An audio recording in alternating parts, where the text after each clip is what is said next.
9:30, and I will call our final meeting of this term, our final regular meeting of this board to order.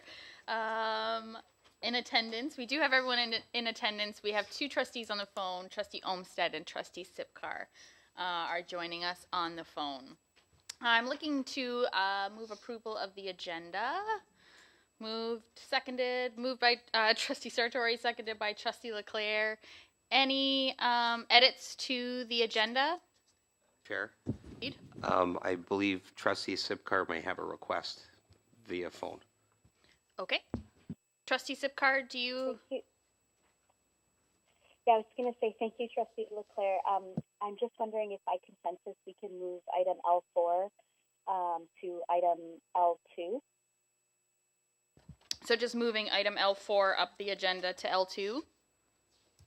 Yes, yeah. So I don't want to speak on your behalf, but Trustee Sipcar is joining us because she is ill this evening, and so it would just help her if we could move that a little bit up just in case she can't stay with us the remainder of the evening. Is that okay by seeing some nods? I know you can't see them from where you are, but there's some nods in the room, so that looks okay. Does anyone else have anything on the agenda? Trustee Halberstadt? Yeah, thank you, Madam Chair. I have on new business L1, I have a notice of motion that I'd like to withdraw.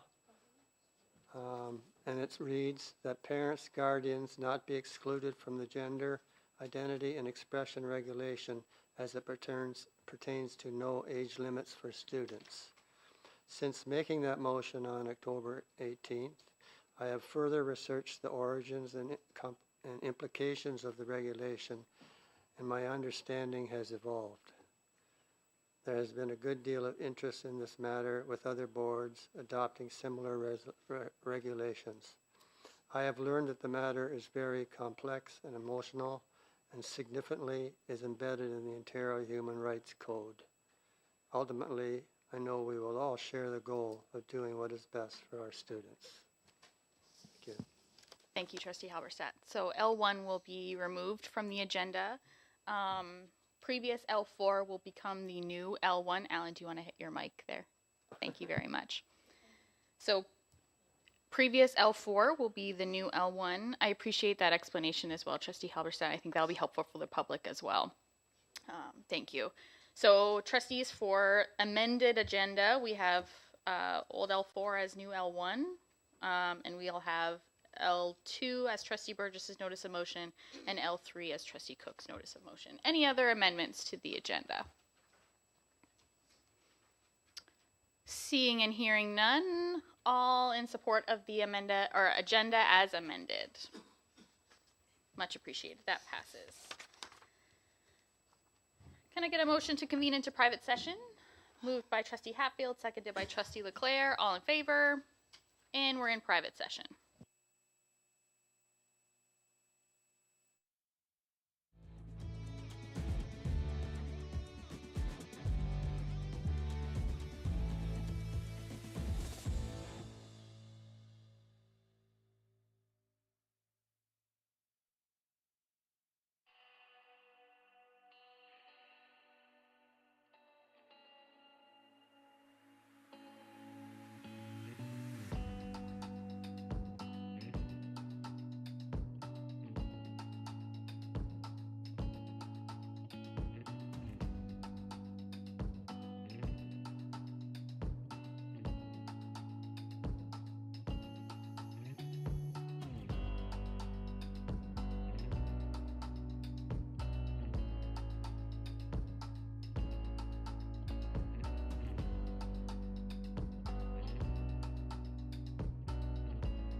again to our final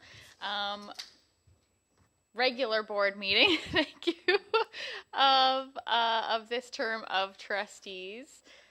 We did call our meeting to order, our public meeting at 5:30, and I wanted to let everyone here know that we did amend the agenda at that point. So if anybody is following along, our agenda has been amended to, we have strict L1 has been struck from the agenda, and our original L4 has become new L1. So Trustee Halberstadt's notice of motion has been struck from the agenda.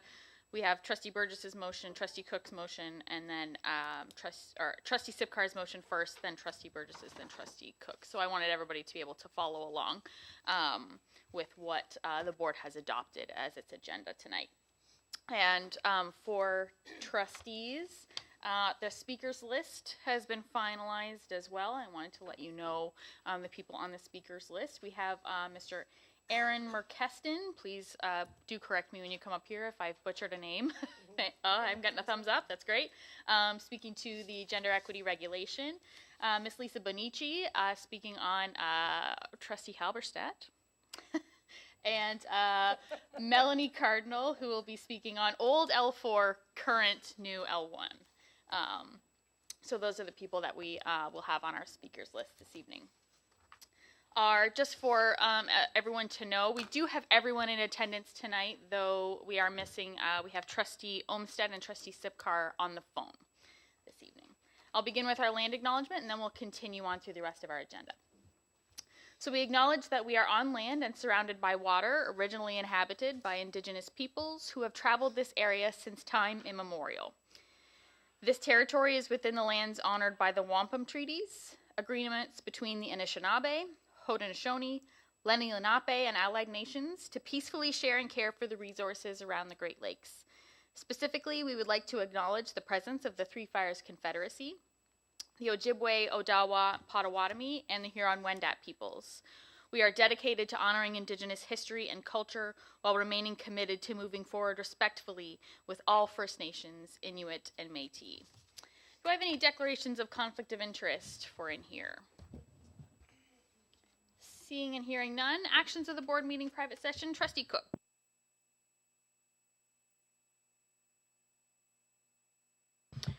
So we have under new business, F1. May I have a mover? Trustee Hatfield and Trustee Chin. All in favor? And that passes. Thank you.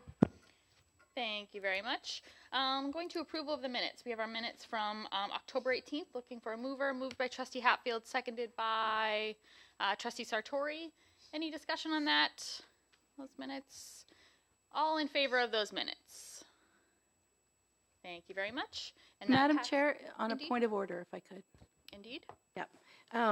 Earlier this evening, we approved the agenda, and as you said, it was amended, and we had that. We weren't brought to notice of delegations and speakers lists and members thereof. I'll remind you of time in, I'm going to say, December 2020, where motions that had adequate notice were withdrawn or found out of order, and the delegations and speakers list speaking to that motion that was called out of order or withdrawn were not allowed to speak. So could you please let me know what we're going to do, because we've approved the agenda as amended, including speakers list that we were unaware of. So indeed, those the speakers who were speaking to that motion, if I recall correctly, were allowed to speak that day. Yes, I recall that they were. And the speakers list, you'll note, they're allowed to speak on anything, even if it is not on the agenda. Delegations would not be allowed to continue their delegation, but speakers list would be. Is that sufficient? Thank you. Any business arising from those minutes? Any business arising? Wonderful. Going down to presentations, we have, indeed, a point of order. Point of order. I did try to let you know, but I just thought it'd be appropriate to acknowledge that we have an incoming trustee in the gallery this evening, and that's Christy Nelson. Thank you for joining us. Indeed.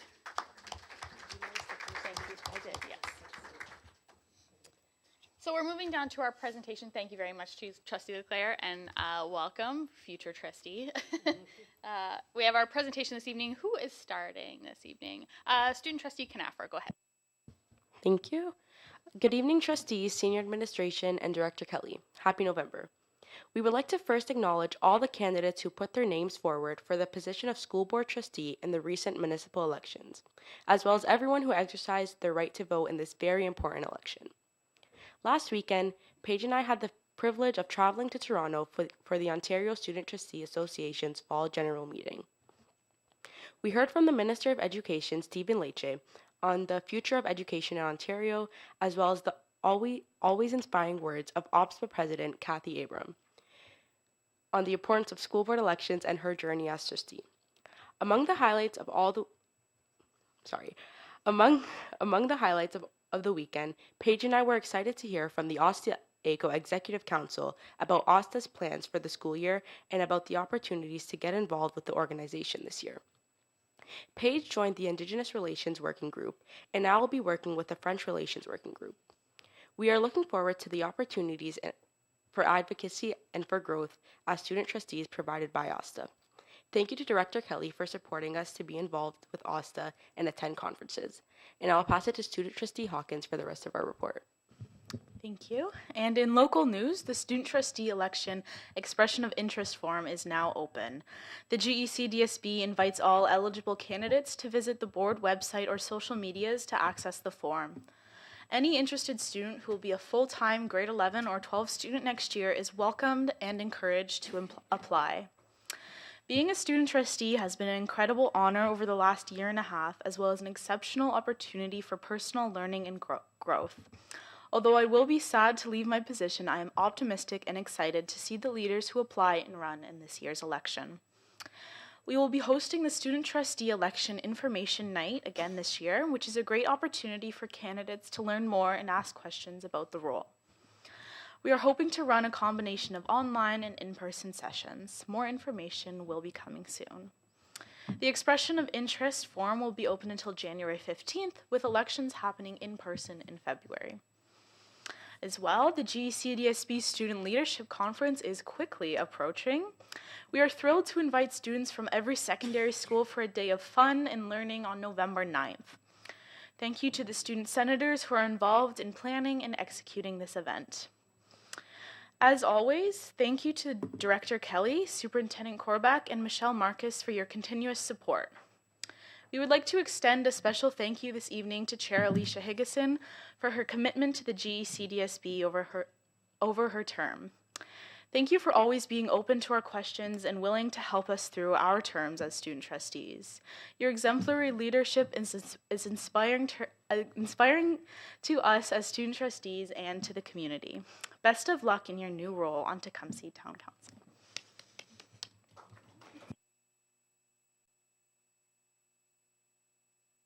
Thank you very much for that. I appreciate that very much.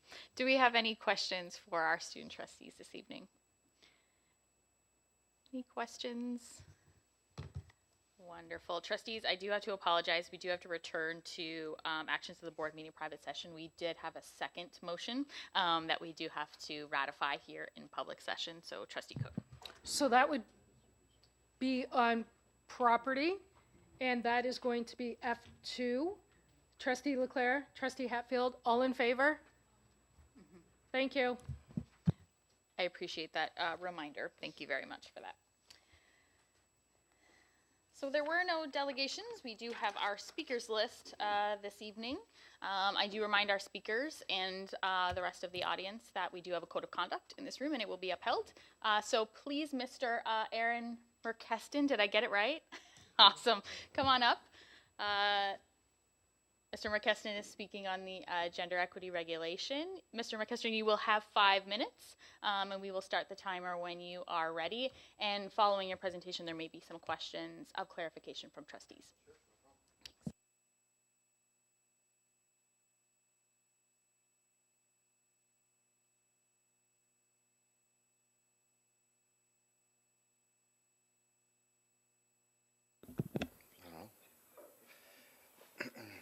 Good evening, and thank you for having me. I'm Aaron Merkesting, member of Parents for Parents' Rights. I'm here to speak about the regulations called Gender Identity and Expression Student Records and Trustee Halberstadt's motion, which I know was struck in there, now newly known. I'd first like to clarify any misunderstanding that may have arisen since the last meeting on Monday, October 18th. When our president spoke, we want to be very clear. We are not homophobic, nor transphobic, nor against the two SLGBTQ plus community at all. Second, we are all need to be support and unify family. Third, safety of all children is the most important to us. And fourth, we respect human rights for everyone and want to work together to the best education for all our children. With that said, our board and the Catholic Board have policies regarding gender identity and change of school records, aka accommodation requests. Both boards emphasize that students have the right to identify and self-express their gender identity as is part of the Human Rights Code, but the policies are worded much differently when it comes to accommodation requests. Again, to clarify accommodation requests, referring to changing school records such as class list, student information systems, timetables, etc. We have provided copies of both policies for your references. According to the Catholic Board's policy, no student 15 years or under is permitted to make accommodations requests, aka change their student records, without written request from a parent or guardian. So parents are not excluded. This is one of the several age guidelines included in the policy. Conversely, our policy states there is no age limit on making an accommodation request. They may be done with or without their parents' or guardian's knowledge. The support of a parent guardian is not required for a school accommodation request or accommodation fulfillment, aka change of school records. Please note that policies state that students have the right to be addressed by their chosen name and pronoun while attending school as per the Ontario Human Rights Code. We are simply hoping that our policy can be amended to include parental consent age guidelines as the Catholic Board does with regards to changing student records, aka accommodation request. This is not to say that teachers are to disclose gender identity out their students to parents or put them in harm's way, nor to violate human rights codes. We are simply asking that the parental consent age guidelines for students with regards to changing student records, just as the Catholic Board's policy does and states. We hope our policy can be amended to mirror the Catholic Board's policy, and I really appreciate your time, and I wanted to get it all out there, and that's why I read from the sheet. Microphones scare me. You did a wonderful job. Thank you very much. And can you repeat your last name for me again so I don't butcher it a third time? It's Aaron Merkestein. Merkestein. Thank you, Mr. So there's Merkestein. no N in the middle. It's confusing a little bit. You would think I would know that Higginson I get all the time. Thank you, Mr. Merkestein. Merkestein, I did it again. It's okay. Do I have any questions of clarification for our speaker? Sure. Trustee Burgess. Thanks, Madam Chair. Through you, I wondered if you could I'm going to ask if you're aware of you're talking about the Catholic Board. I'm assuming you're talking about the Windsor-Essex Catholic District School Board, not the French Catholic School Board, or maybe both. I'm not sure. But for clarification, did you look into the policies to see if there was references to pastoral care when somebody identified in those boards? I personally myself have not. Okay. Thank you. Any other questions of clarification for our speaker this evening? Thank you very much. And if you'll submit your speaks to Okay, I just wanted to. no question has been asked, so I didn't completely answer the question. My thought process is a little slower. If you don't mind. I'm not going to allow it this time because we do have to move on. Yeah. Do you have a question of clarification? Yeah. What's the rest you haven't finished? The rest I haven't finished is it's not a religious thing that we're bringing up, and just to clarify, It's just the right to have the parents involved for the ones that need to be involved. That's all. I appreciate that. Thank you. And thank you for that question. Good to keep it all in order. I appreciate that. Thank you very much. Miss Bonici. Same as our previous speaker, Ms. Bonici, you will have 5 minutes, and then there could be questions of clarification from trustees. And we'll start the 5-minute timer when you're ready. Good evening. I'm Lisa Benici, mother of 2 Greater Essex County District School Board students.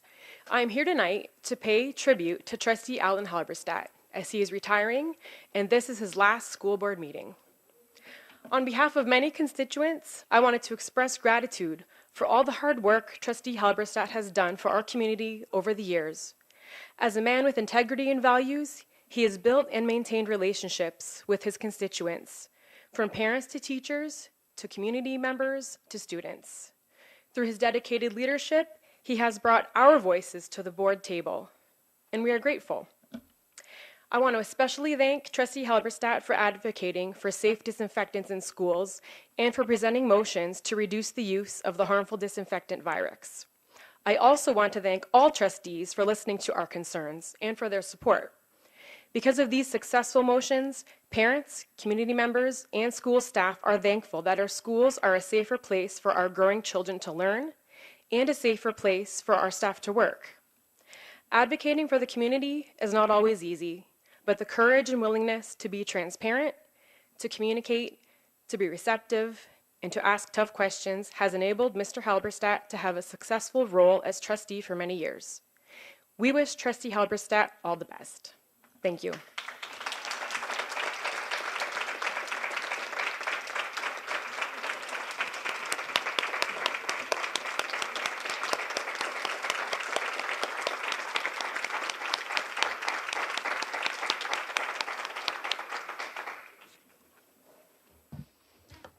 Thank you very much, Ms. You're welcome. Benici. Any questions of clarification for our speaker this evening? Thank you very much. Thank you. Appreciate it. Our last speaker this evening, I'm not sure if she's been able to make it on time, Miss Melanie Cardinal.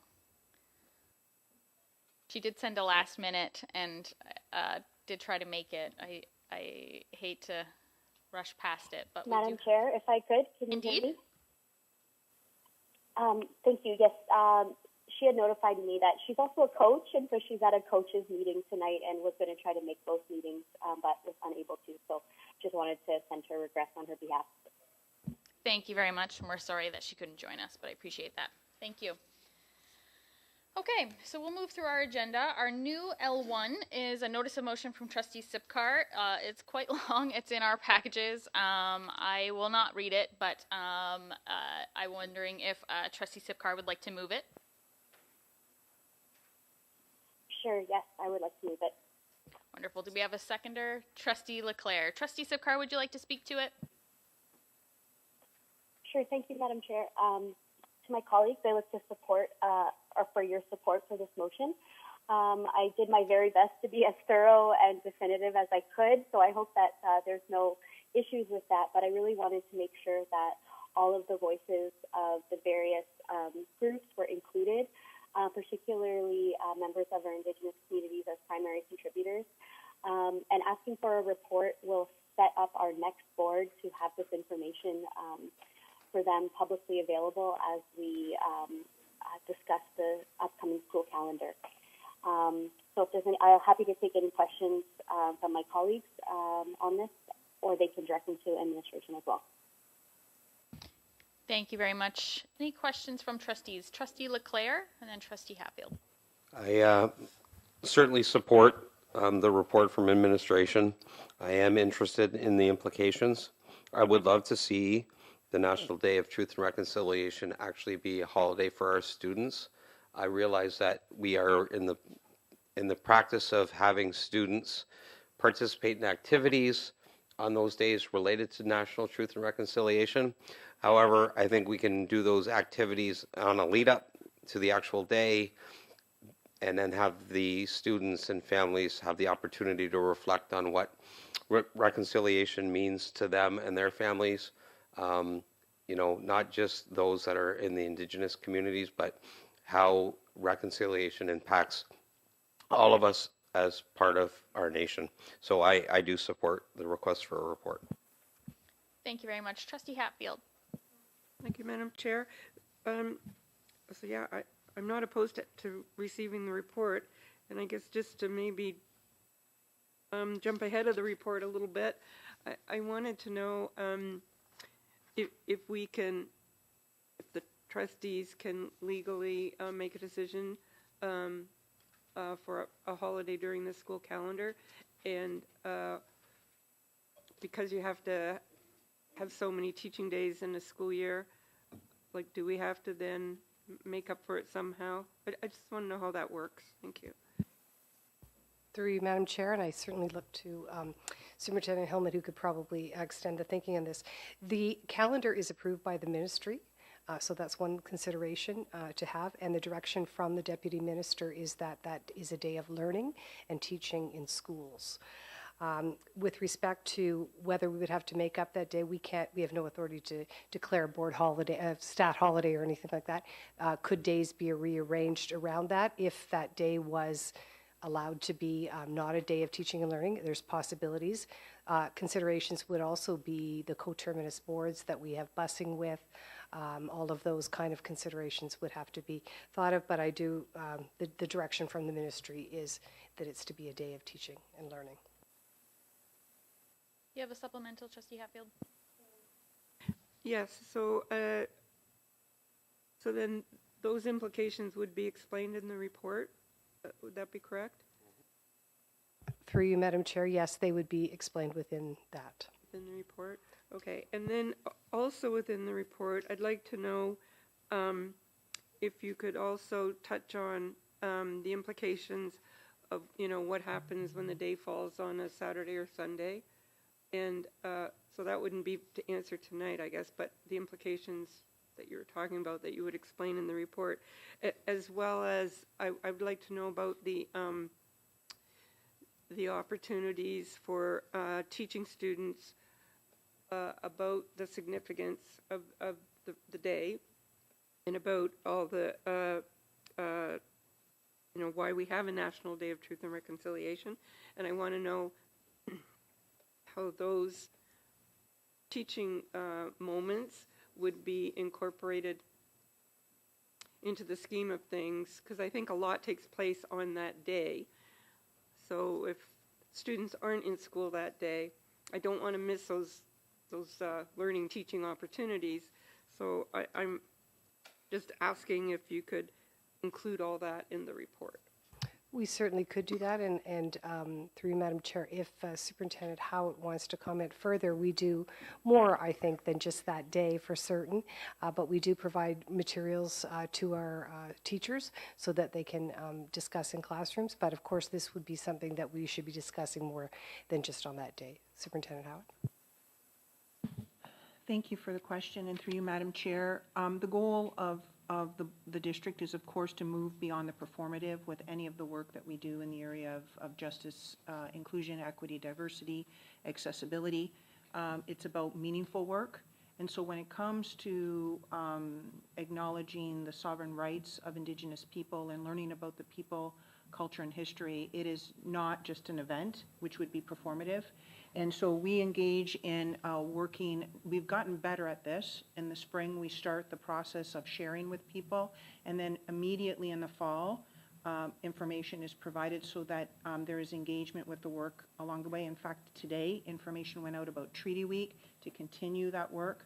And that is our goal, so that it's not just an event, but it's a continuous learning opportunity for people. Thank you. Trustee Halberstadt.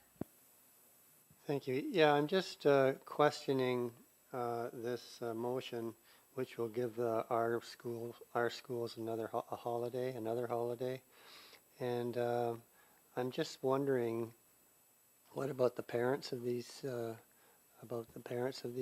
kids that are going to have a holiday, and the parents, I don't know, are working people, they won't have a holiday, and so I guess I'm concerned about that. I think I like Gail's idea of assemblies perhaps in the schools on that day, rather than open the doors and let everybody go out. And I would say a lot of the students might not get the message. They'd be more liable to get the message if they were inside and reporting to school. So for that reason, I don't Point think of clarification. I think there are several things that are being discussed that are not in my motion, particularly related to any sort of what currently happens in our schools. I'm not asking for that in the report. So I want to be clear about that to my colleagues. I'm asking for the implications of a school closure, not a holiday. And I'm also asking that it particularly center around the consultation from our Indigenous community groups in particular. And members. And so I appreciate that there's a lot of good work that happens on our board around education, around Indigenous issues, but I'm looking for something different with this motion, which is a report on the implications of school closures. I specifically didn't note anything to do with the provincial government position, as we are aware of that as well, but I'm looking to center this on Indigenous voices. So I wanted to make that clear. Thank you. To administration, Trustee Halberstadt's question about.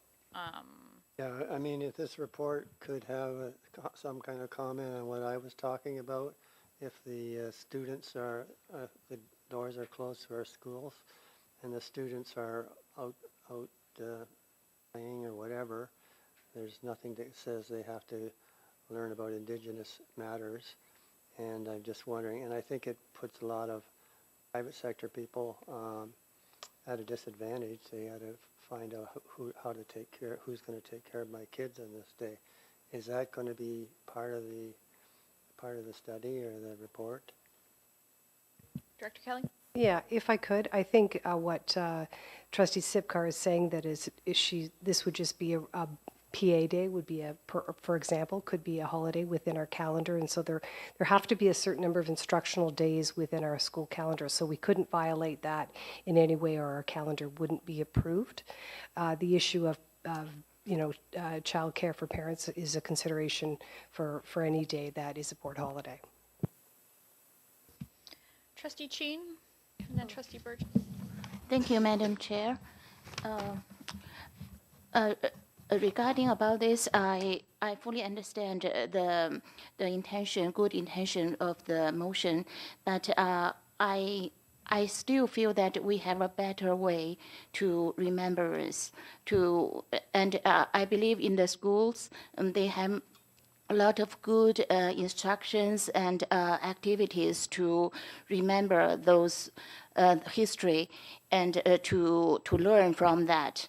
And also in this motion, I think it didn't mention, parents in general, their opinions and how they think about that. So I would like to suggest to have a large-scale survey to the parents regarding this, because I think it's important. And also, I think that may be outside the scope of this motion that we have. If we, guys, I understand. I love having you here as well, but this is a boardroom with decorum, and unfortunately, I can't allow applause and all of that. It just makes the meeting go on longer, to be honest. And so I appreciate the support, but I really need the gallery to be quiet while we debate. Oh, thank you. you. Are you putting an amendment forward? Yes, because I think this has no presidential, it's not presidential, so we need to be careful, and we need a large, research on the opinions of the parents. And also, I believe that this will also, give difficulties for the indigenous parents if they go to work and they have to let their kids alone at home to remember this. I don't think is a really, best way to do that. So I would prefer a amendment, large-scale survey to parents. Thank you. So what would that amendment be, just so we know what we're voting on?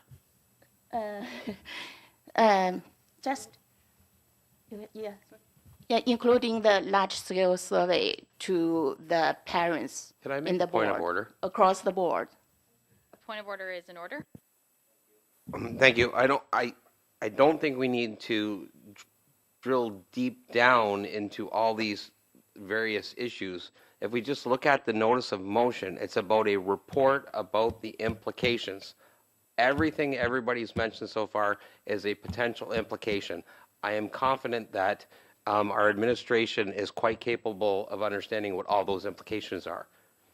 That's my point of To order. Trustee Leclerc's point, and to reiterate the mover who has clarified, I am in agreement with that. I think this is asking for a report, and there will be recommendations that come from the report, and there's the ability for trustees and the new board to make motions from that report.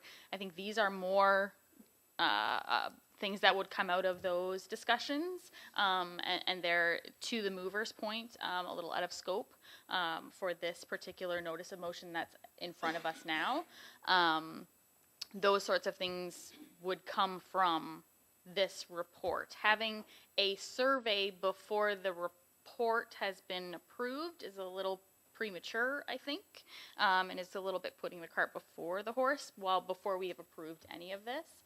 That being said, an amendment is absolutely in order. I just wanted to clarify that particular point. I think the opportunity for a survey could exist should this motion pass, but that may be something that comes from the recommendations from the report rather than included in this particular motion. So I don't want to discourage something that is in order, but I just wanted to clarify that it may be slightly out of scope because we haven't even approved any information yet that would come out of there. Did you want to make the amendment? Oh, can you put your mic on? Oh, thank you. Yeah, I appreciate your opinions. What I mentioned is that we need to, before we do anything, we need to know the parents' opinions. And in that case, we can avoid wasting the energy and time to do those reports because the superintendents, senior administrations, they have a lot to do. So I would rather than that we should know that we should go ahead with this, and before we make further actions. And I want the parents to allow us to spend money, energy to do that. Thank you. Thank you. I know everybody wants to be able to speak to it because it's something that's you're passionate about right now, but we do have a process of going through this. I don't know if we've forgotten about the process that we have. I do have Trustee Burgess, who is in line to speak to this. Unless there is an amendment on the floor, we will be continuing through. I do have some trustees who have put up their hand for a second time. I've moved them over to a second. I'm not allowing amendments to step in to the regular passage of the business that we're doing. Unless that amendment has been put on the floor and has been seconded, we will move on through the questions. Are you seconding the amendment? And you'll have to wait until the second round to do that. I'm going to try to get through this. So Trustee Burgess. So nothing's been amended. It's still the motion on the floor. At the first glance of this and at the first actually notice of motion, I found it problematic. And I want to commend the mover, supporter, the notice of motion intentions from Trustee Sipcar, because I think it's really heartfelt and it comes from a good place. However, I don't support it in its natural, in its present form. And my logic has not been expressed, so I'll just share it with you. When the Truth and Reconciliation gave its final report in 2015, it came up with 94 calls to action.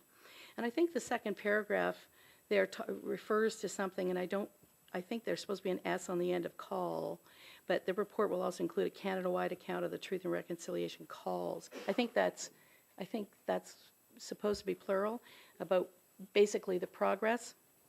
But in 2015, the call that is assigned to this is call number 80, and we call upon the federal government in collaboration with Aboriginal peoples to establish as a statutory holiday a National Day for Truth and Reconciliation to honor survivors, their families, and communities, and ensure that the public commemoration of the history and legacy of residential schools remains a vital component of the reconciliation process. And that call to action, number 80, was fulfilled. There's 94 in here. There's a whole lot of work still yet to do, but that was totally fulfilled because September 30th is indeed a federal holiday to commemorate the history and legacy of residential schools, and it will remain a vital component of the reconciliation process. The reason why I don't support it in its regular, in this form, and I understand the report and the consultation, we always want to know what all of these components think about that. And I think that at all of these, Student Senate, the IEAC, the JIEAD Union, they can always come and advise us on this matter. But it's very much like Remembrance Day to me. Remembrance Day is a statutory federal holiday. And it's always been very, very, it's almost heartbreaking to me to have discussions, and I have over many years, with folks with the Canadian Legion. Canadian Legion is a private organization, but they represent people who have given great sacrifice and families and want November 11th, Remembrance Day, honored in the correct way. And it is, too, a federal statutory holiday. Across our schools on Remembrance Day, because it's not a provincial holiday, it's not a municipal holiday, our kids participate in school, in class, and very often well in advance of Remembrance Day, and have an opportunity to be a captive audience, I'm going to say. They have to attend school that day. Many of our students go to cenotaph ceremonies. And it's a solemn day to remember something that is solemn. It's an education piece. It's very rich. There are so many curricular links that we make to support Remembrance Day. I see that the same as for the day of the National Day of Truth and Reconciliation, which is a federal holiday, and that call has been fulfilled. It's an opportunity on September 30th to have, I'm going to say, a captive audience of our students who are expected to attend, or they may attend external things as well, just like Remembrance Day, that are joint events. But it gives us a solid, solemn day, and to also talk about resilience and all the things that we do. It's a very powerful thing. What happens when you have a provincial and federal and whatever holiday, like I'm going to say Family Day, you're open to to take the day as freely as you want. There's no obligation to necessarily reflect at all on the National Truth and Reconciliation Day. I also I'm going to express something, and I'm going to try to be as diplomatic as I can, but when we use acronyms like FNMI, First Nations, Métis, and Inuit, it's a collective term or acronym, and we have to really recognize that. How do you weigh independent sovereign First Nations opinions on whether it should be a provincial school holiday? They have their own elementary schools that they have and govern. Those parents and guardians, the children who identify as First Nations, can go to all school boards. And somebody from, the leadership at Oneida might feel very different from the leadership at Saskatchewan. We don't know. So I think getting the information is good. I don't think we need a report from administration. I think we get that at the IEAC. To ask for a consensus or a majority of independent sovereign nations is, I think, not knowing it, but puts an unnecessary conflict between nations. Some might want it, some might not want it. Individuals within the nations may or not. So I think it's monolithic to put it in like this and get one opinion. There are many First Nations and many Métis, and certainly those amongst the Inuit community, who are advocating to obviously support September 30th as the National Day for Truth and Reconciliation, but are advocating to make sure that their kids aren't marked absent because they don't want to go to that school that day because they may find it re-traumatizing. It's a family day. It's something that they solemnly observe. On the other hand, there are many families that for the first time they feel like they're seen and heard, that their family and their story of their ancestors, you know, many who are still living, who are survivors of residential school, can be in school and they're seen by others, by peers. The kids can say, oh yeah, my grandma, you know, my kokum, my whomever. It's a very powerful thing for an education business to, you know, a school to have. The kids learn in a really meaningful way. So I want them in school, just like I do on Remembrance Day. So as much as this is a motion to get a report, I think that all of these mechanisms can come to us with that information. I don't want to put it on administration to collect every single nation that is represented within our board to get their consensus opinion on whether or not they support a statutory holiday in the municipal sense. You know, I'm putting words in because I've heard it wasn't a holiday, it's a day off. The other thing is the Transportation Consortium and the logistics of it. There are families that have kids going to different school boards and, you know, a combination thereof, having different, care arrangements. So I don't support it the way it is.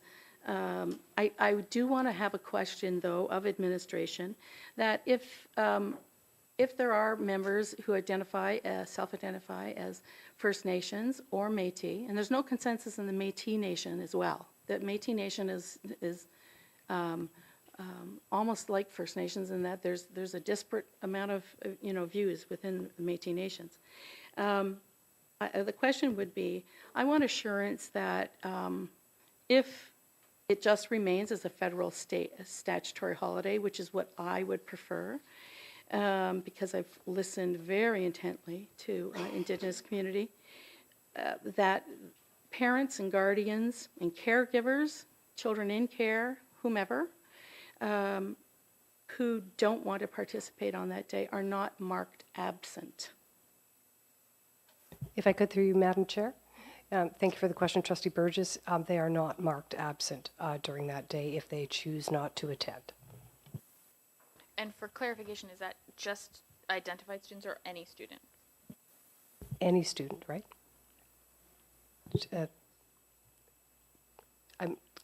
Superintendent Howard. It's students that identify. And so with that answer, I would say that because we're all treaty people, we are all treaty people. Treaties don't happen with one side. We as Canadians, to be on this board, we have to be a Canadian citizen. We honor those.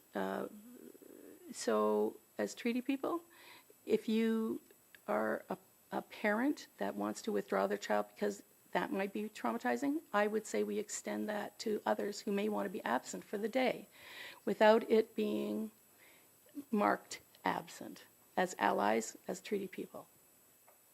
I don't think there'll be a huge flood of folks taking that day off, but and I wouldn't necessarily encourage it unless it was obviously.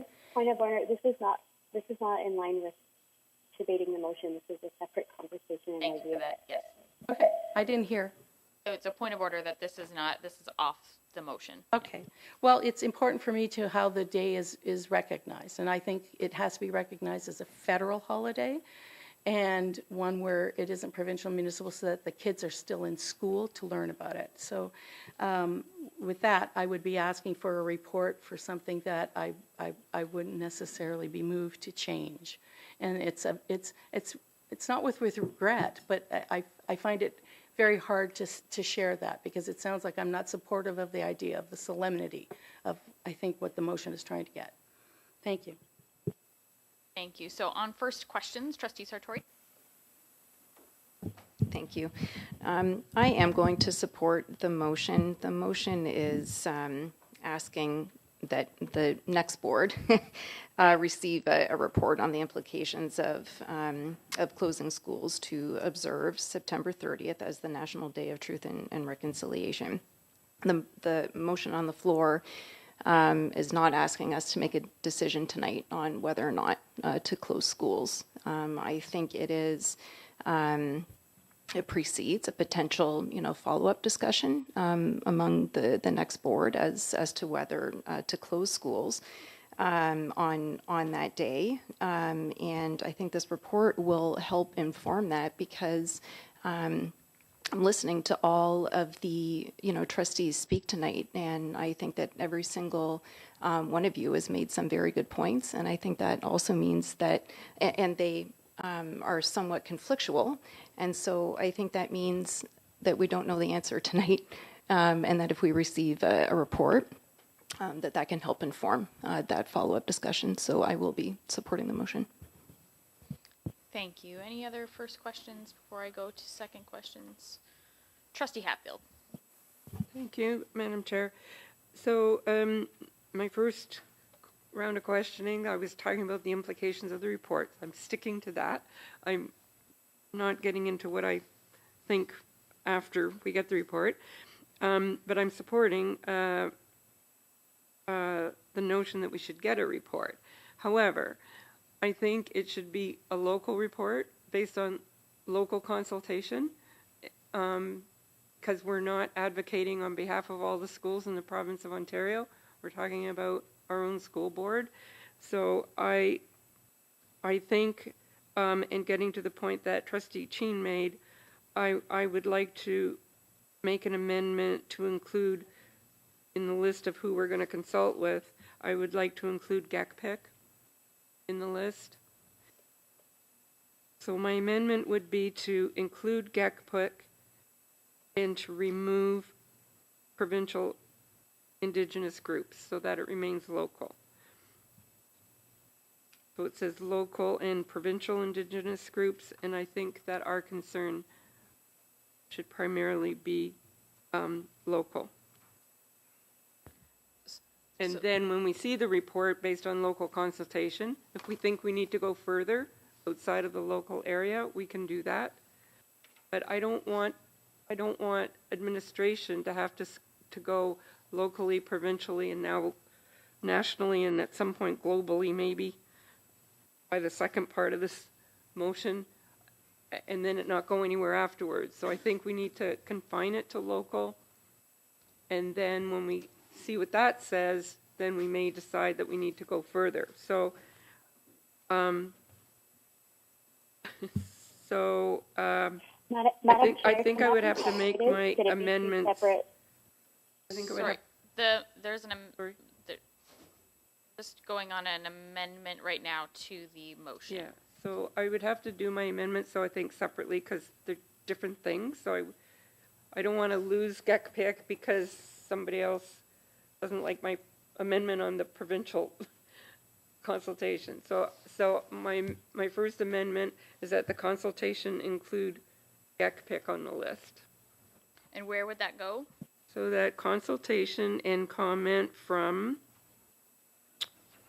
IEAC, Indigenous members of, I guess, Student Senate, GECPIC, as well as local. And I don't want to jeopardize my amendment by taking out the provincial. I would rather make a second amendment because I could lose one half because of the other. Do you see my problem? I understand procedurally what you're doing, yes, and I'm gathering that you're like me wanting to make sure that this goes smoothly, Yes. and that this doesn't Yes, continue on. I do. I want it to go smoothly. Okay. But I think that if we're going to consult with students and Indigenous communities, I think we are leaving the parents out. So I think we need to put GECPIC in. I think that part's important. So the amendment on the floor now, as I understand it, is after Senate, comma, it would be GECPIC, comma, and then continue on. That's the amendment on the floor. Is that supported, that amendment? I'll second that. That's Support. supported. Any comment on that amendment? Let's go very quickly through this, guys, because we still have a whole other thing to get through. Go ahead, Trustee Burgess. It's a question. Because I heard something about provincial indigenous groups or No, provincial. that's not on this current amendment. No, This is just adding GECPIC. GECPIC, yes. Okay, so GECPIC being the mandated committee, the Greater Essex, for anybody listening, Greater Essex County Parent Involvement Committee, who just organized last week and didn't have any Indigenous representation on the committee right now. But that, I would say that consultation would have to make sure that there is definitely some Indigenous voice on GECPIC at the time. Can I just say that that's the assumption? So this is just to add GECPIC. I'm not going to get into the makeup of GECPIC and who GECPIC goes out and consults. This is to consult GECPIC. Okay, so that is the amendment. Any other questions quickly on the amendment? All in favor of that amendment? On the phone, who do we have? Support. Support. Okay, so that has been supported. So we have an amended motion in front of us.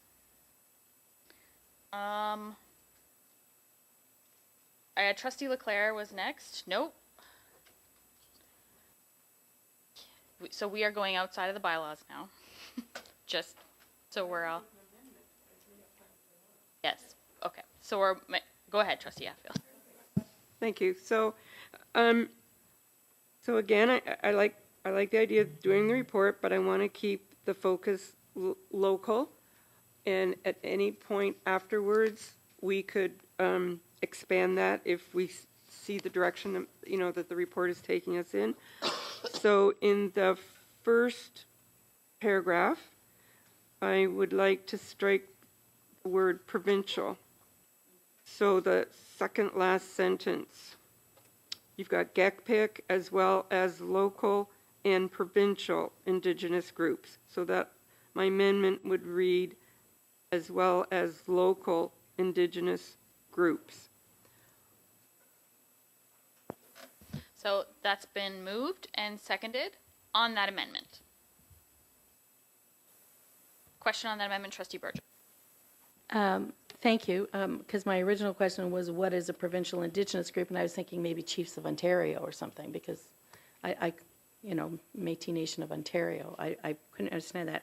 But my question to the mover of the amendment is, what would constitute local Indigenous groups? And I ask that because what if you're from, I don't know, Barons River or Peguis Nation or Mi'kmaq or something that isn't local, but you're in this district and your family's in this district and you're in this school. So you don't have a group necessarily that you, how is that voice captured? I'm wondering what local, because kids are here, the nations are here, but what's local Indigenous group? And that was actually, I was going to ask the question to the original motion, but now that it's been amended. So we'll ask that to the mover of the amendment. So with all the work that our school board has done. Question. Sorry. Was this to me, the mover? This is, there may be a question that comes to you as the mover. This is to the mover of the amendment, currently. Oh, okay, thank you. Sorry. There may be something that comes to you as the mover, but currently we're just dealing with the mover of the amendment. Okay. So with all the great work that our school board has done with local Indigenous communities, I have faith they will be able to figure out who they need to consult with.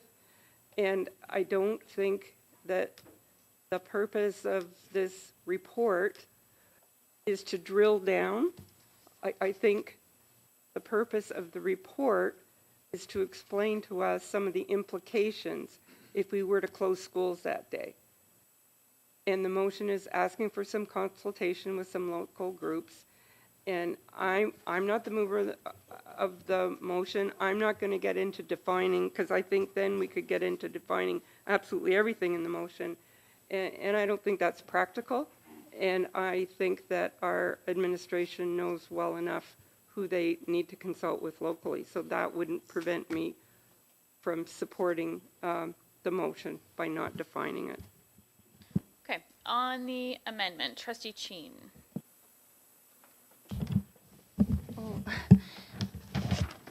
Oh, I just want to mention that the main priority of our school board are quality education.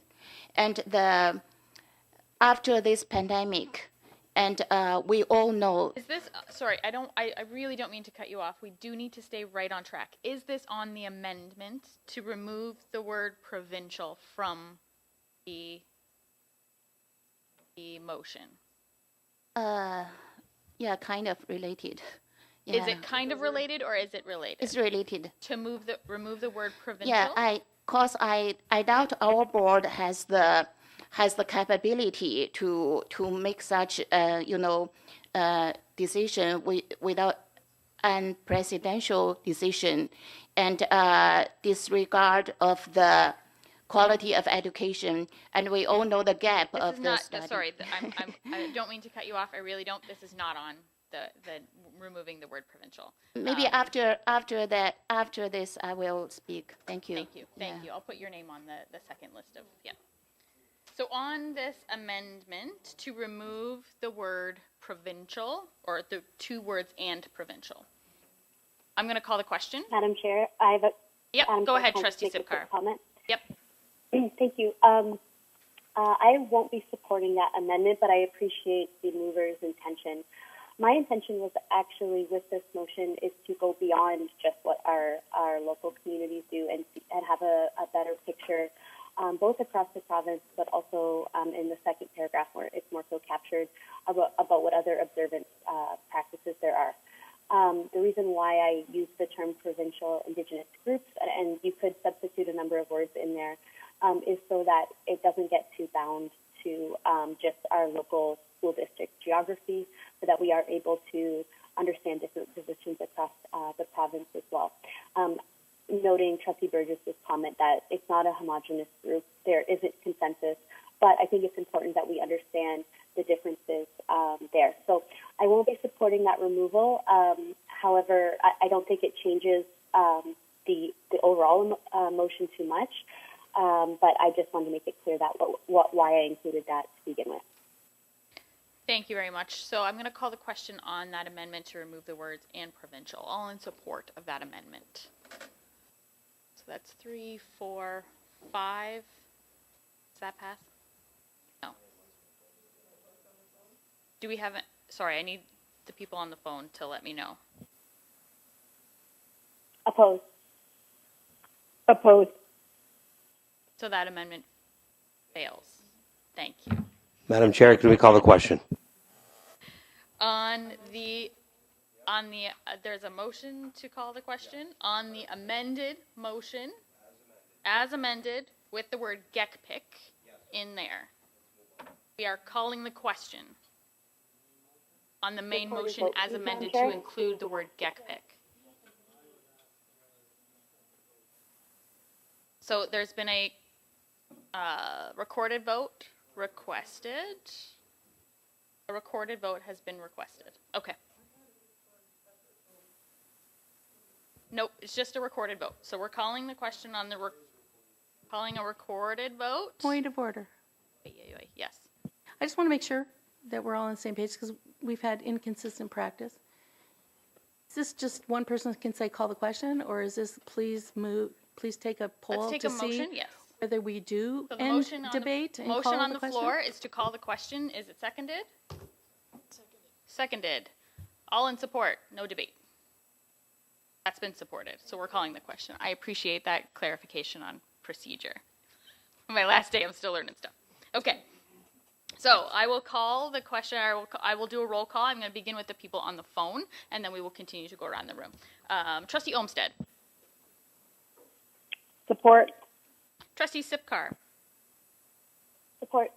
Trustee Cook. Support. Trustee Halberstadt. Opposed. Trustee Burgess. With regret, opposed. Support. Just turn my mic off. Student Trustee Knapper. Support. Student trustee Hawkins. Support. Trustee Leclerc. Support. Trustee Hatfield. Support. Trustee Chin. Opposed. And I support. So that passes. Thank you. Okay, so we're moving on to L2, notice of motion from Trustee Burgess. I will not read it. It is in front of you. Would you like to move it, Trustee Burgess? I would move that, Madam Chair. And do I have a second? Seconded by Trustee Sartori. As the mover, would you like a comment? Yes, please. Hopefully this won't take too long. This is for the next board. I think it's been apparent that we as trustees and as the evolution of the Windsor-Essex Student Transportation Services has changed over the years, and in this term been very anomalous in that buses actually kind of didn't run unless they were only for a small number of students. That we haven't really understood our governance on Wests and the changes and the pressures that Wests have seen. West is a standalone corporation, and our superintendent of business, our treasurer, is our director on that board of directors at West's. And I think that understanding its governance and what we can do and what we can't do to influence policy through our director on West's board of directors is not well understood. The governance is not understood very well.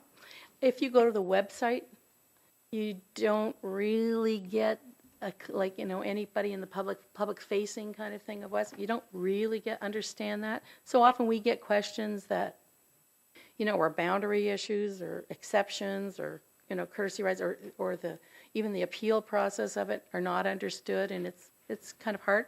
So I think it would be great for the new board, particularly, to have the general manager or the designate, and the designate can be anybody, right? So from West's to present to this board for the purpose of this board understanding our transportation consortia. That consortia that involves all 4 school boards, and John McGivney? No, okay. Yeah, all 4 school boards. Understanding its governance, how our interaction is only one of the 4 school boards, how they develop their policy, and how they operate. When we talk about double runs, when we talk about this program is supported with transportation, that program isn't supported by transportation.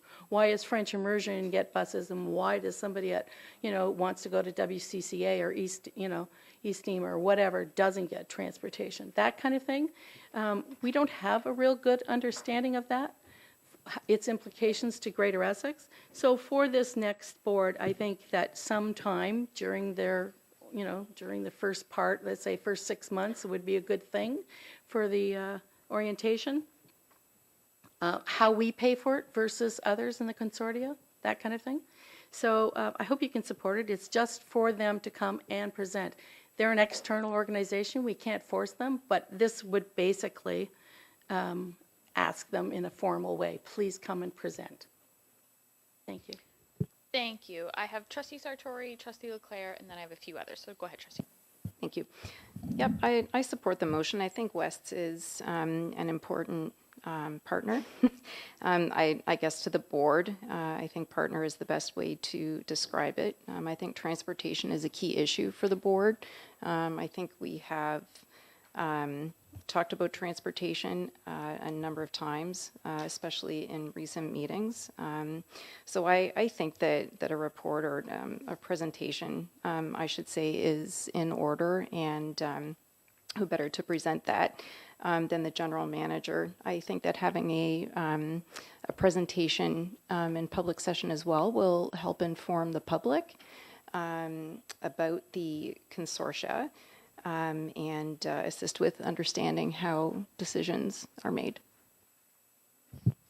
Thank you very much. I have Trustee Leclerc and then Trustee Halberstadt. Thank you, Madam Chair. I can't support the motion as much as I'd love to. I think we have another motion coming up that I will support, and I'll tell you why I can't support it. They are a failed partner. They are I want us to be very careful about the language we're using. That It's it's my not opinion. bordering on, I understand that, Failed but it partners, is not. the word partner was used, and I'm expanding on that. want It's a us to- failed partner. They're an indifferent monopoly, and I'm tired of hearing excuses from our board that the consortium is in charge, and we continue to hide behind all our transportation issues by insulating ourselves. So I don't want to hear what they have to say.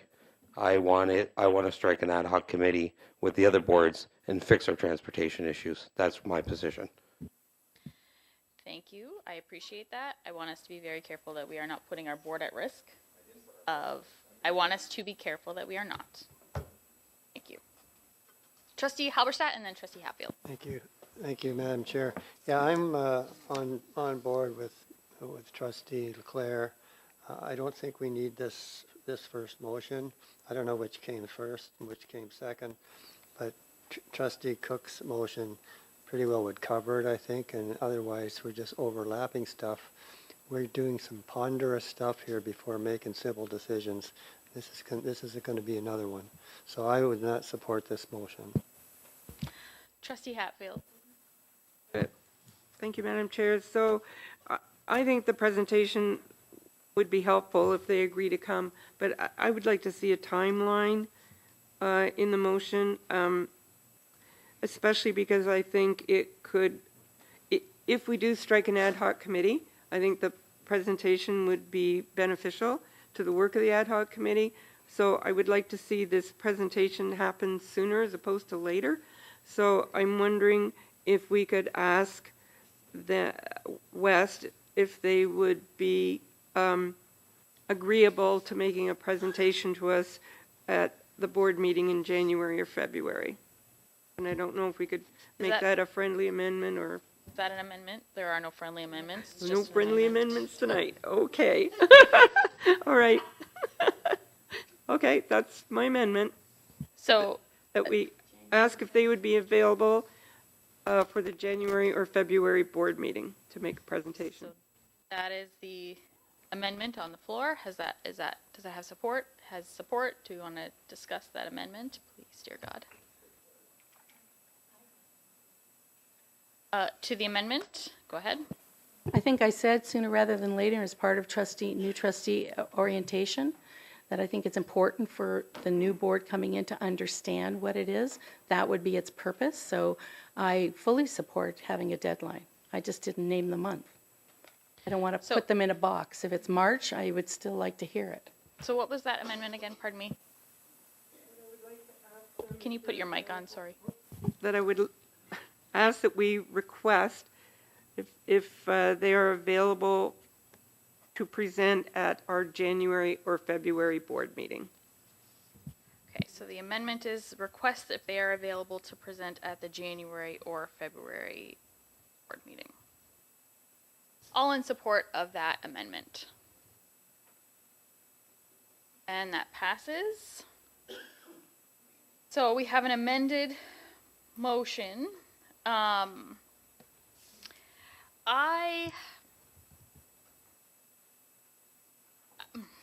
This one's a tough one for me. I'm not going to support it. And the reason is this motion, I'm not going to give an amendment to it. I want there to be information that would have been helpful to me this term. However, this almost looks at it as a demand of our board to the board of another entity. I would frankly be offended if someone did that to us as they debated our governance at their meeting. I think a request can be made to them. I think if the next motion were to pass, something like that would be part of those discussions. And I want us to be very clear in this motion and in the one we are about to discuss that we are an entity of Wests. We do not direct Wests. We cannot direct West. We can make requests through our designate on that board. We can empower our designate as our governance model allows us to do and empowers us to do. We can empower and direct our administration to take our requests to West. I think there would be some opportunity for Superintendent Armstrong as our request or as our designate on that board to bring a request to West. I'm not comfortable with this motion as it is, so I will not be supporting it. On the motion, I will allow one more, and then we're going to move along to the next one. And as the mover, Trustee Burgess can speak to it. Thanks. Thank you. So I appreciate what you're saying, and that's valid, Chair Higginson. Just the thing is that I also feel that, especially with the new board coming in, I think that there is clear value to having this presentation. I'm not sure that it has to be the general manager, or the designate, who probably could be Superintendent Armstrong. But I think that it's good information for us to receive in a presentation, and I think it's we haven't had that before, and I think that it's good to do as part of the orientation of the new board. So I'm gonna be supporting it. What I think is unfortunate is that maybe we have the cart before the horse, because I don't know if the ad hoc committee is going to pass, because as you suggested, this could be a request from the ad hoc committee, which would kind of make some sense, saying we have an ad hoc committee, please help us and come and make a presentation. But the problem is I don't know if the ad hoc committee motion is going to pass, and I still want to get the presentation. So that's a little bit of a problem for me, is the order that they're being presented. So because I want to make sure that we get the presentation, I'm going to support the motion, and then see what happens about the ad hoc committee. So thank you for giving me that last say. Thank you. And Trustee Burgess, and then we'll call the question. Thanks, Madam Chair. So I heard a lot of different things, and I think that the motion is still kind of misunderstood. So I appreciate any support, and I appreciate all the comments. I would just like to say that we have a consortia. We've had a consortia for decades, and we had a consortia for, I think, decades before it was incorporated. Now, there are other boards across the province who have consortia who do not have standalone corporations. We used some phrases like back in the old days earlier. I'm going to say back in the old days when we still had a transportation consortium, but not a standalone corporation. There were, and there still are, trustee members on a transportation consortia across this province. There's nothing wrong with that. The governance model we have turned into a standalone corporation. So I just want to make sure that when I ask about that the general manager or designate, it means that it's somebody that isn't GECDSB giving us the presentation. Because we always need to have information, but this is sort of straight from the horse's mouth, of somebody who we are now bound with. I heard descriptions that something is failed or good or bad, and you're right, we have to be careful about that because we're in something. And if we ever chose to get divorced and change the governance, then we have that ability. Any agreement, any corporation can be dissolved, but would I say I want that? I'm not putting anything down there. What I'm saying is there are different models of governance across the province. So if you want to appraise whether you want to be part of the consortium with a governance of only one director and who is an employee of the board, then fine. If you want to change that, it's always an ability to do that. You know, it's harder to undo things than to do, though. So I just offer that because there's an assumption there that I think is incorrect. And I have no problem with the February or whatever, that's fine. I think sooner rather than later is good. I don't see this incongruous to the next motion. We're dealing with this because this is the first motion that was put in a notice and the second one will come second, and I don't see them in conflict.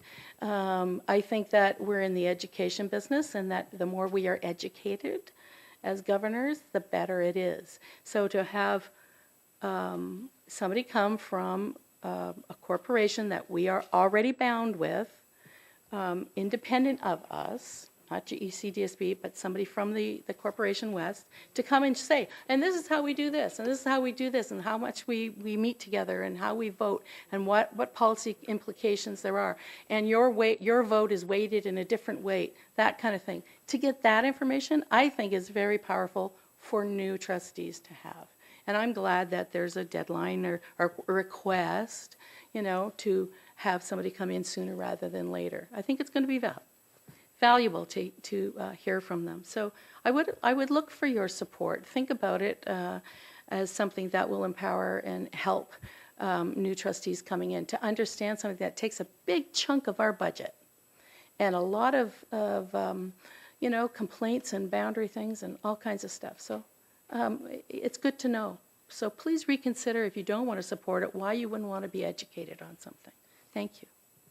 All right, I will call the question. All in support of the amended motion as in front of us. So 1, 2, 3 on the phone. Support. That's support on the phone. Support. So that passes. Thank you very much, trustees. Our final notice of motion for this evening is in front of you. It is lengthy as well, so I won't read that one either. But as the mover, Trustee Cook, would you like to move it? I would, thank you. And does that have support? Trustee Hatfield. Trustee Cook as the mover. Sure, so I'd like to start off by, on the last part of the motion, it says in January 2023, I'd like to make an amendment and put April 4th of 2023. And does that have support? So that is to change on the first paragraph where it says committee will report back to GECDSB. We're changing it from January to April 4th, 2023. That has support on that amendment. All in favor? Oh, sorry, there's a question on the amendment. Sorry. So that the report would come April 4th? Is that what you said? It's a education committee meeting or something? It's not a board meeting.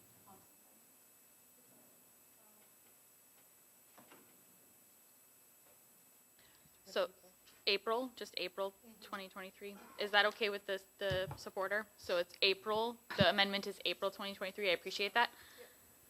So that is the amendment on the floor. All in support of that amendment. And that passes. Do you have further comment? Okay, go ahead. Thank you. So I just, I spoke on this last meeting, and I just want to make it clear to everybody that this is not a committee that is going to go in front of West or even Transit Windsor and dictate what we can do, because we can't do that. This is a consultation. It's working with our community partners, and it's listening to each other. It's sharing some of the struggles that we are having right now and listening to West, listening to Transit Windsor, and working together. And trustees able from all boards to make some suggestions. I know that we can't dictate, and I totally understand that. But there's nothing wrong with everybody getting together and consulting and sharing and working together. There's nothing wrong with that, and we shouldn't be afraid of that.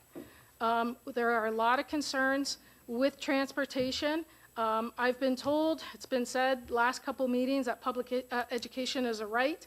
I believe parts of public education is a right because transportation in many situations seems to be a privilege. And I think that we need to talk about that, and we should be able to talk about it. So I hope that you'll support. On the motion, I have Trustee Sartori. Thank you. So I do plan to support the motion. I just needed, I had a couple of questions for clarification. So through you, Madam Chair, if I can ask for clarification from the mover. So in the first paragraph, you're identifying city and county, which, yep, I'm in support of that. And then you're identifying representatives from transit. Oh, you know what? Never mind. I saw West. Yeah, and there's nobody else in the county then that would. Okay, is there? Yeah. So, so the buses, for example, from Amherstburg, are those city buses? Maybe I should know that, but I'm just wondering if we're missing a partner.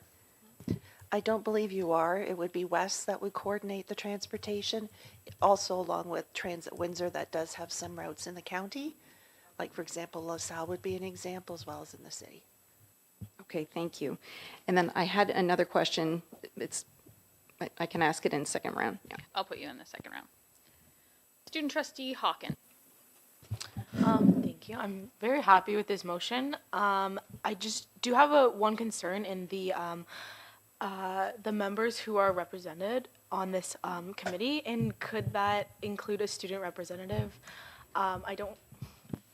Would I be able to make a friendly amendment? No. So students can't move. Can I? She can tell me what my amendment Okay. So yes. So you Okay. can. So Trustee Leclerc can make an amendment.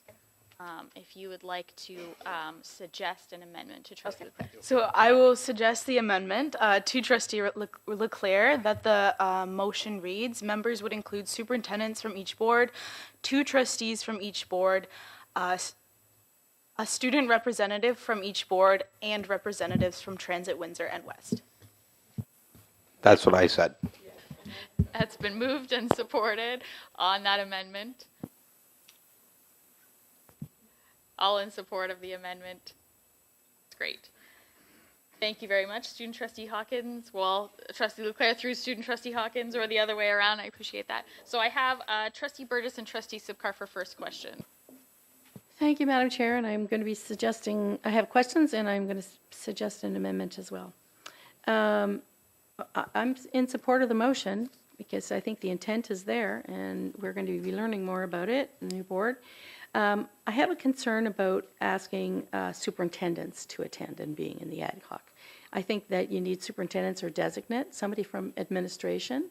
If it's senior administration, that's great, but even from administration, there are many principals in our system who deal with fully bused schools, for example, and all kinds of different boundaries, and they have programs like French immersion and OYAP and something, and they have to coordinate who gets the bus, who doesn't, kiss and ride, where do you park, all of that. So transportation is very wide. That would be one of my comments. The other thing is, we're all talking about buses, but just so that you know, West does deal with boats and planes and taxis and other things. And I think it's important to remember that we have students that cross on ferries and fly in planes and take taxis in order to come to and from school. And I would like to make an amendment to strike the word Transit Windsor and substitute it with public transportation entities. I don't know if the Amherstburg bus ever will be, part of our thing.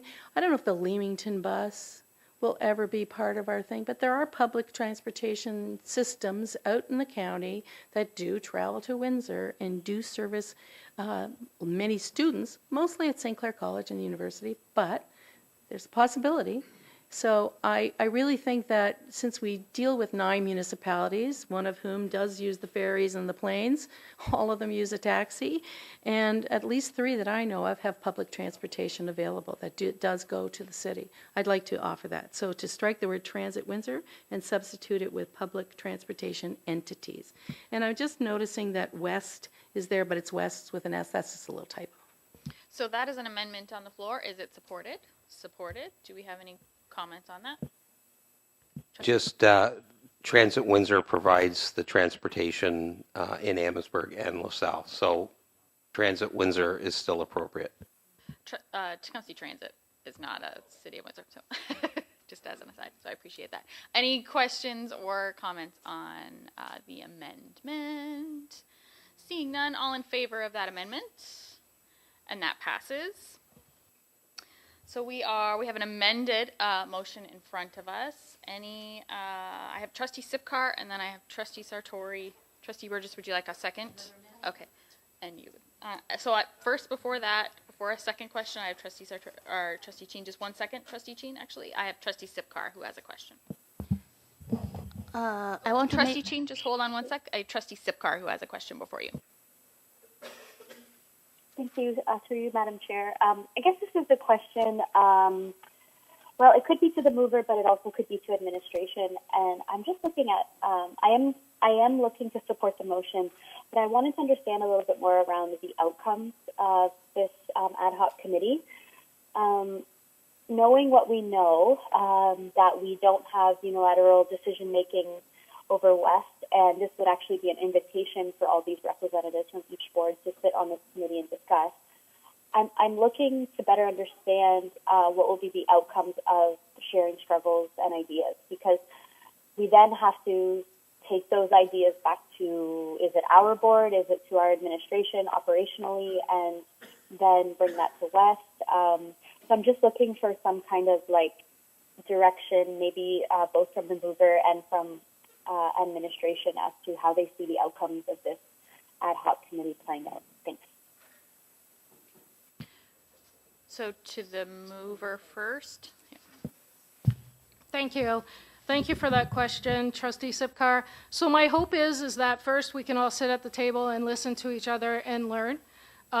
Second is that our concerns, and it's not just trustee concerns, but we all get calls from parents. We all get calls from students. And that those concerns can be shared and solutions can be talked about. Yes, I know we can't leave the meeting with a solution in writing, but hoping that we can share some solutions, add some new ideas, give public transportation and West some new ideas and some thoughts, and then hopefully they'll come back to us with some of the changes. That's my dream. And would you like to ask senior administration as well? Yes, please, Madam Chair. So would that be Superintendent Armstrong? Go ahead. Thank you, through Madam Chair. So as the representative for our board on the board of directors for Wests,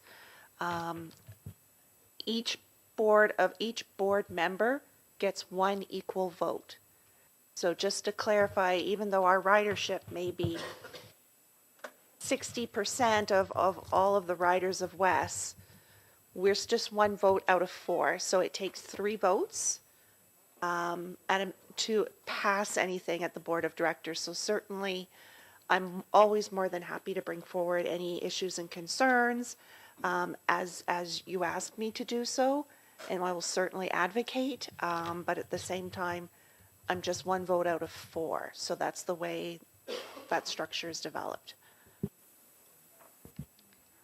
Any supplemental there? Yeah, just to further, I understand the governance dynamics. I guess in your opinion, Superintendent Armstrong, do you envision there being any positive outcomes from being able to have maybe just a conversation and discussion around the challenges? I'm curious what the West Board meetings kind of look like, and we don't have to get into that because I know that previous motion just passed, but do you see this as being a positive step forward and maybe addressing some of the concerns that trustees are bringing forward that we don't always have an easy answer to? Thank you, through Madam Chair. I certainly don't see it as being a negative.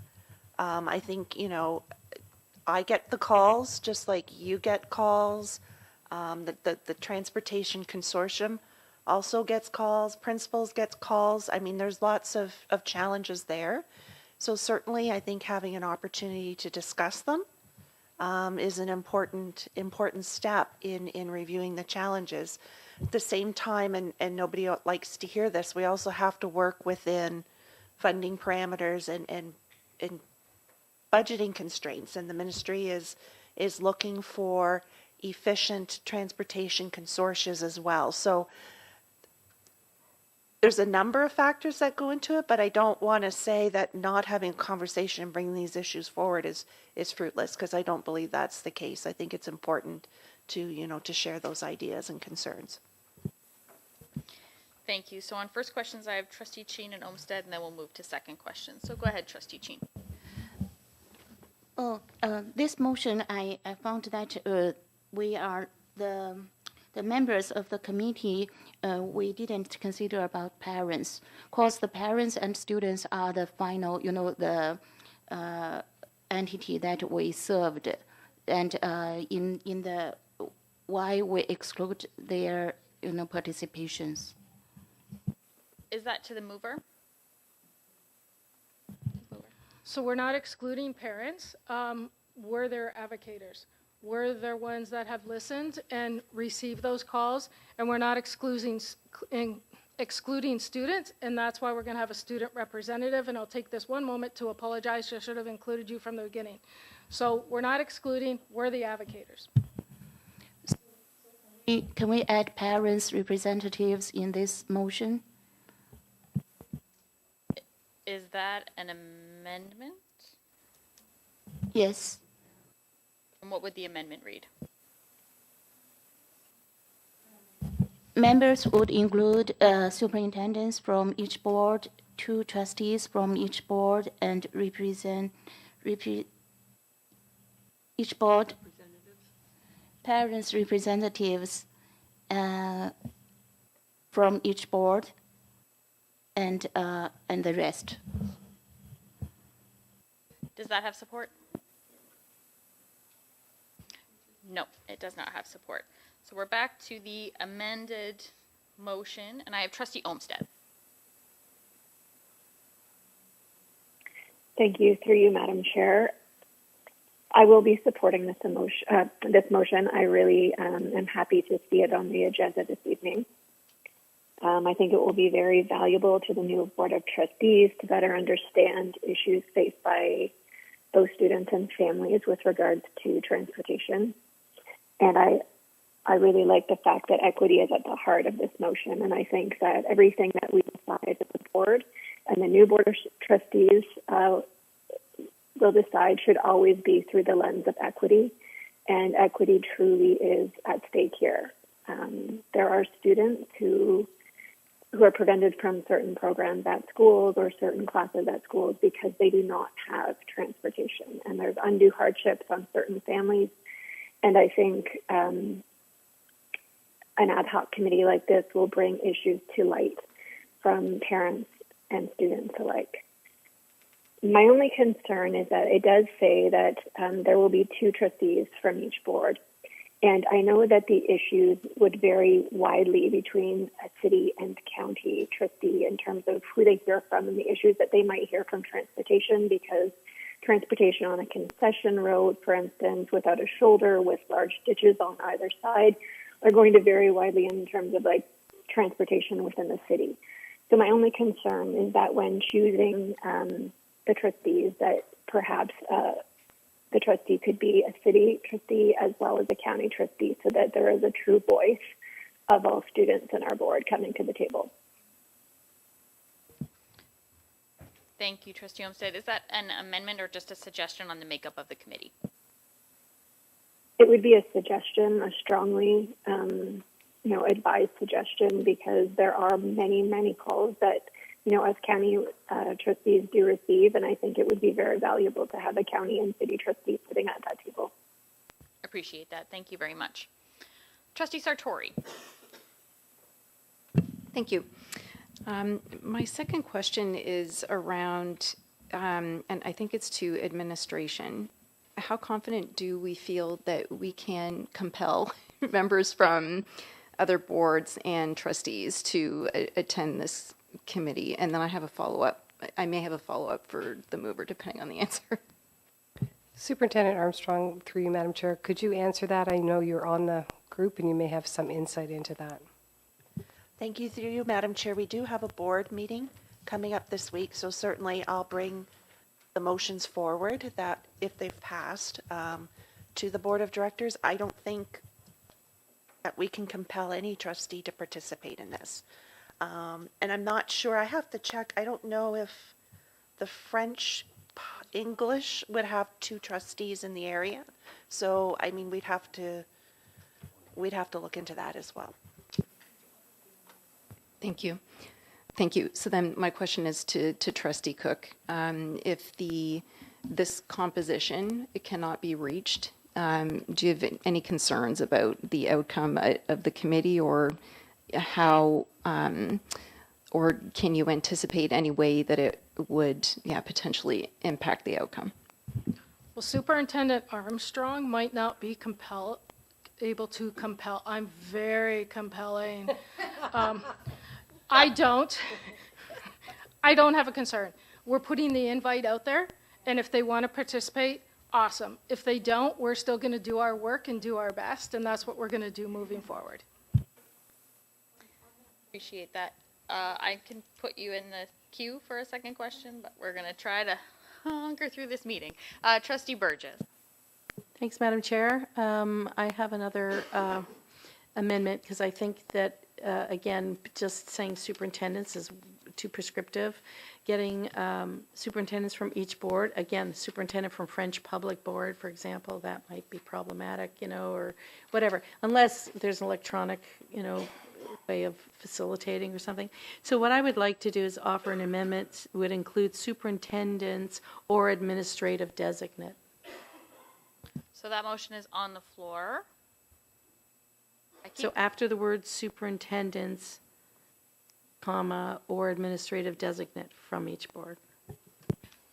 That motion is on the floor. It's been supported on that motion, or on that amendment, pardon me. Trustee Hatfield. Okay, so on the amendment, I think I can ask my question. So I think that membership, I don't think that we can prescribe that it includes anybody.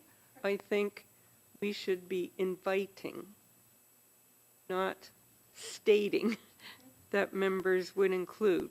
So to the amendment, I'm saying that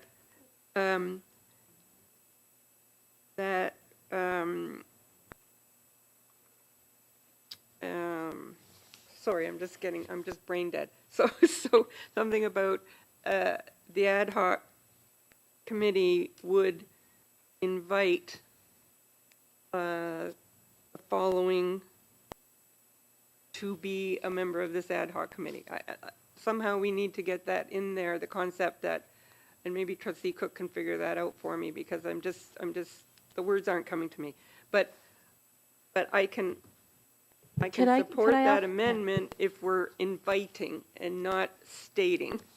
I think Trustee Burgess gets what I'm trying to go. So to the mover of the amendment, go.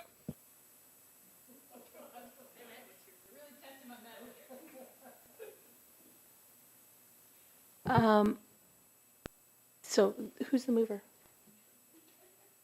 Of the amendment, you are. It's your original So amendment. the superintendent is still there. This is still the same thing. I could offer another word in the amendment. It's still the same amendment. It's, we're not on an amendment of the amendment because we haven't passed it. So if we change the word would, members would to could that be too wishy-washy, or is that good enough? It tells about, it's an invitation. So we like this, so you like this, and the seconder likes it as well. So strike the word would, make it could, and add the words administrative designate. Or administrative delegates. Okay, so that's been moved, supported. Yep. Voting on that amendment? All in favor of that amendment? Look at us go. Hi, yay, yay. All right.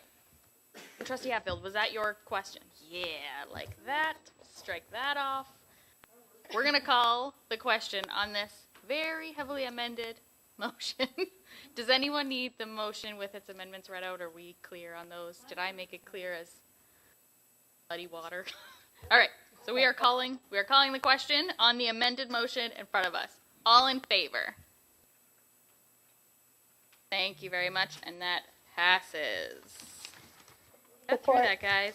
I like your style. It's before 9 o'clock. Woo, bless it.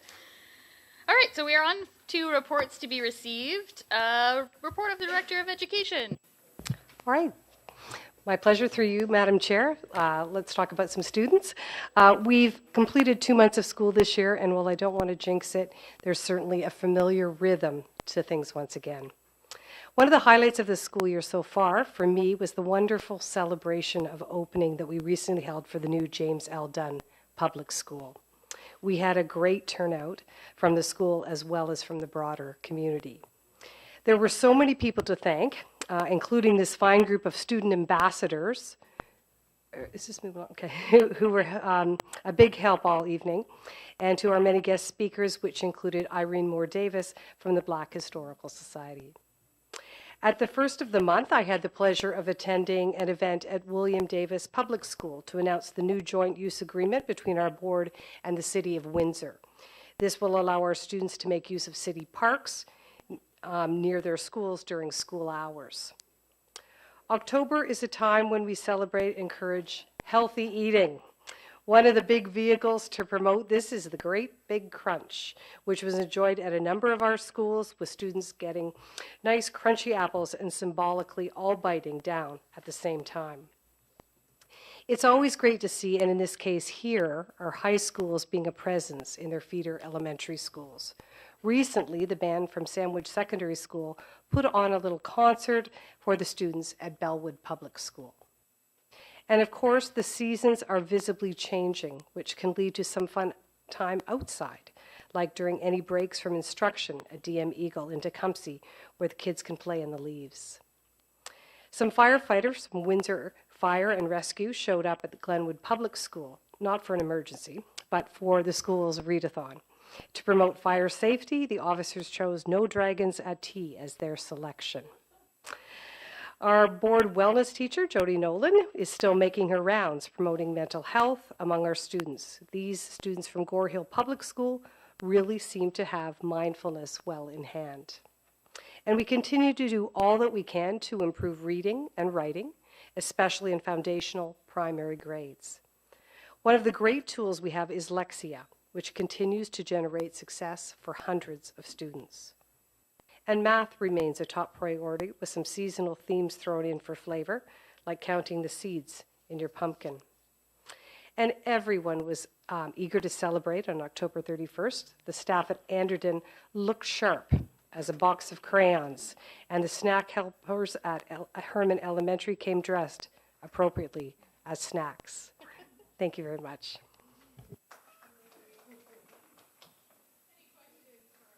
Any questions for our director? Go ahead, Trustee Chin. Oh, thank you very much for the report. And there are a lot of good news here. And regarding the nutrition food, and I wonder why we cannot give every school, nutrition food instead of just part of them. Okay, that's fine. Thank you for the question. I'm going to ask Superintendent Korbach to capitalize on what I'm saying here, but I do believe almost all of our schools, if not all, have some kind of a nutrition program available to them, though they might be slightly different depending on their location and the supports they have, but almost all of our schools, I think all, have something, but you might correct me, Superintendent Korbach. No, I would agree with that completely. We do have programs for healthy snacks. Some schools call them breakfast programs, but across the district, we do have nutrition programs in all of our schools. That's great. Any other questions for our director? Thank you very much, Director Kelly. We appreciate that. Our report of our OPSBA director, Trustee Burgett. Thanks, Madam Chair.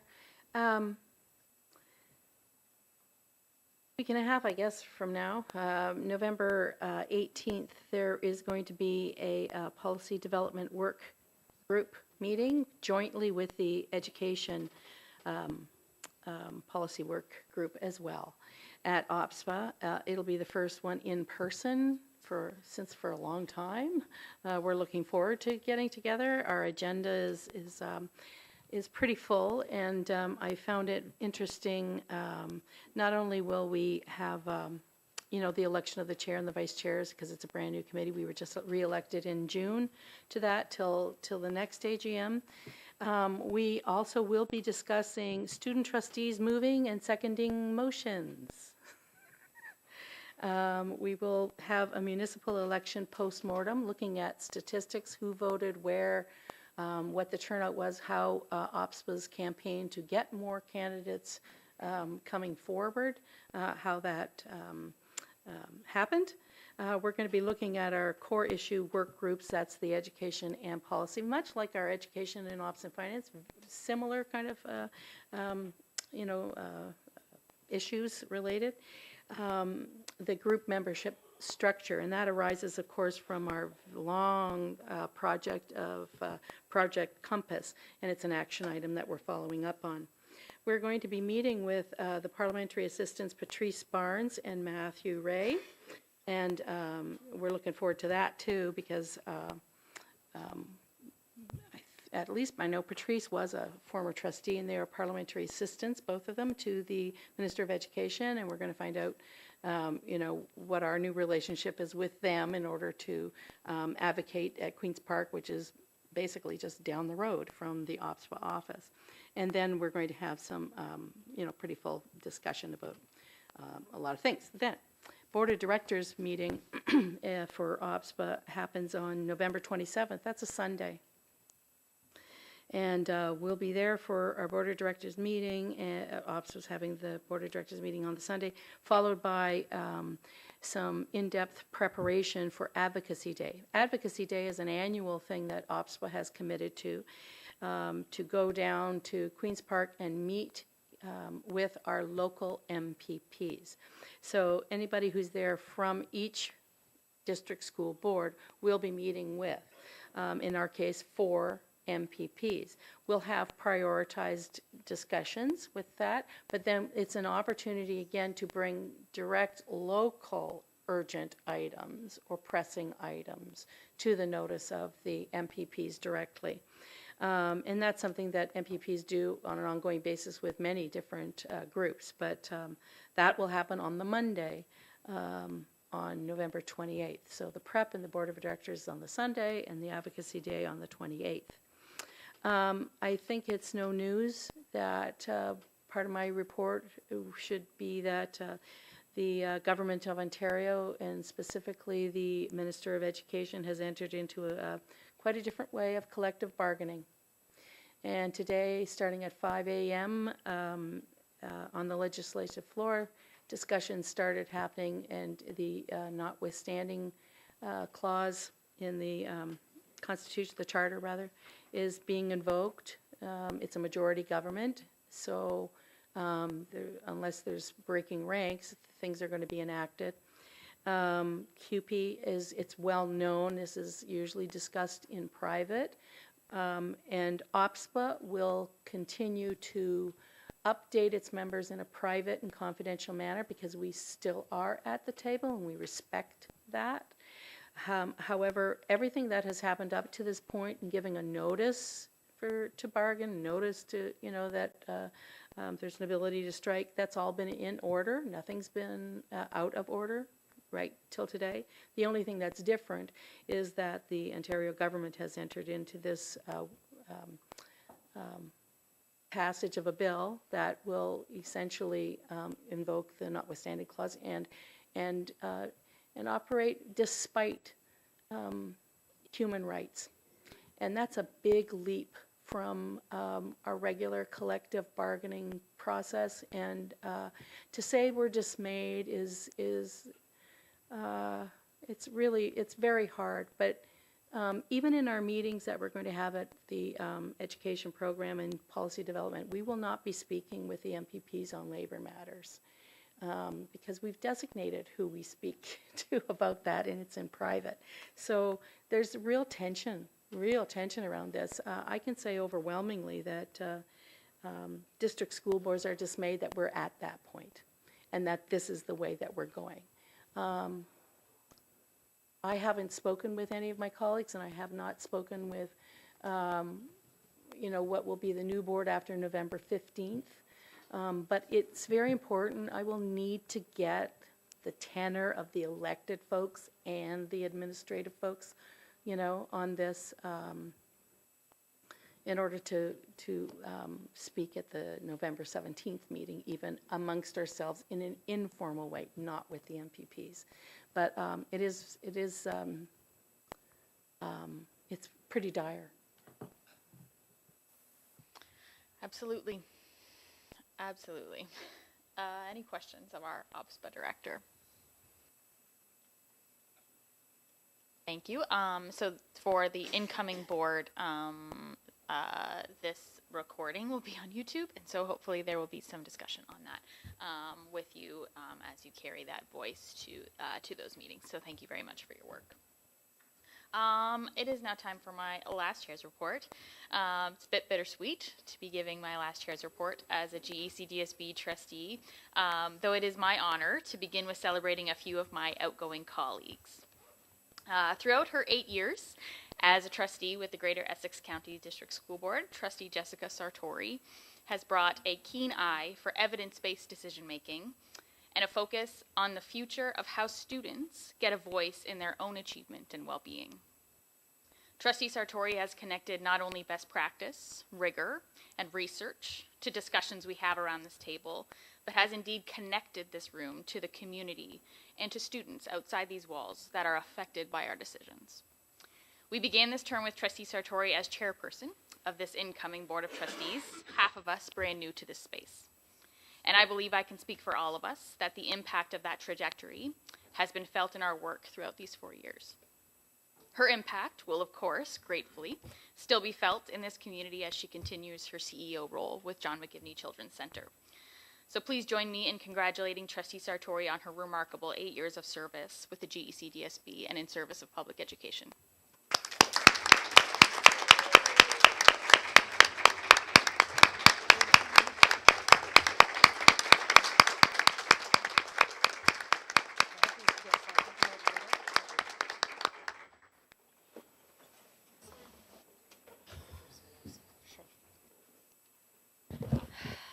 Joining this board from a perspective about as unique as they come, Trustee Amy Olmsted has had over her 4 years a laser-focused empathy on lifting up our students, staff, and their families and reestablishing for all of us that our community shows up to our facilities with rich experiences and lives that make us all better for their impact. Amy's work through Little Hands Kids for a Cause has elevated the approach her colleagues in this room have benefited from in order to effectively advocate for the challenges families faced during the pandemic. Often in tandem with great difficulties in her own family circumstances, Trustee Olmsted has spent this term as a GECDSB truly seeking equitable, compassionate, safe, fulfilling, and productive progress for students, staff, and their families. Please join me in thanking Trustee Amy Olmsted for her dedication to public education.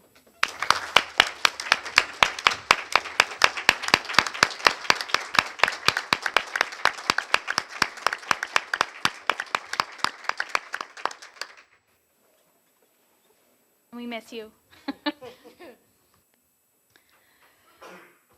A study of Windsor municipal history will chronicle many a tale, some of them feisty, of both counselor and trustee Alan Halberstadt.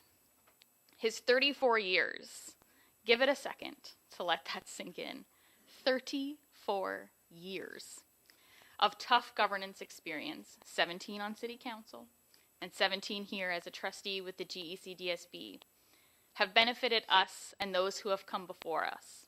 And I have no doubt in my mind that his legacy will survive in those that hold this office in years to come. Trustee Halberstadt has demonstrated a uniquely humanistic approach to how we debate and discuss issues of public importance. While he recently retired from his long career in public journalism, the constant of Alan Halberstadt is that he will never arrive unprepared. Often shuffling through papers, public submissions, and I recall even a physical prop or two, to clarify and solidify a point from the public's voice in our decision-making. Alan, you have left your fingerprints of change all over this city and across this district, and it has been a personal honor of mine to count myself among the lucky few who get to call you a colleague. You have made me a better trustee and a better community leader. Trustee Halberstadt's impact on the city of Windsor and on public education in Greater Essex is immeasurable and lasting. Please join me in thanking him for his impeccable, dedicated public service.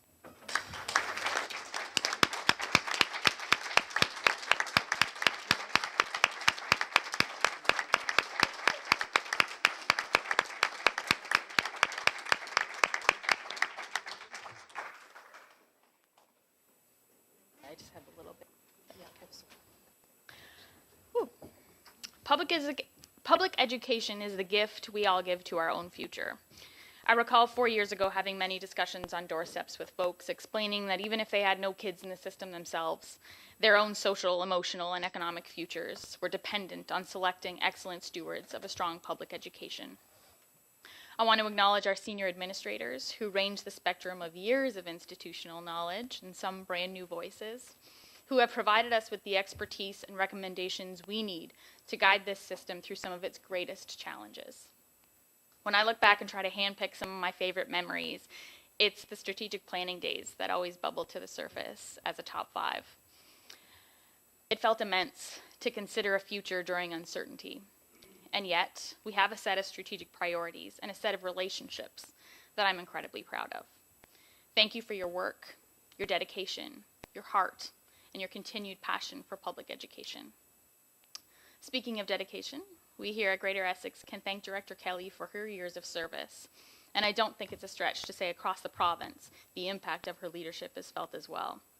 It has not been easy, and every facet of professionalism has been tested, most especially in these times of a flurry of new leadership at many boards. I want to take this opportunity to thank Director Kelly for her steady hand and her commitment to student success and well-being.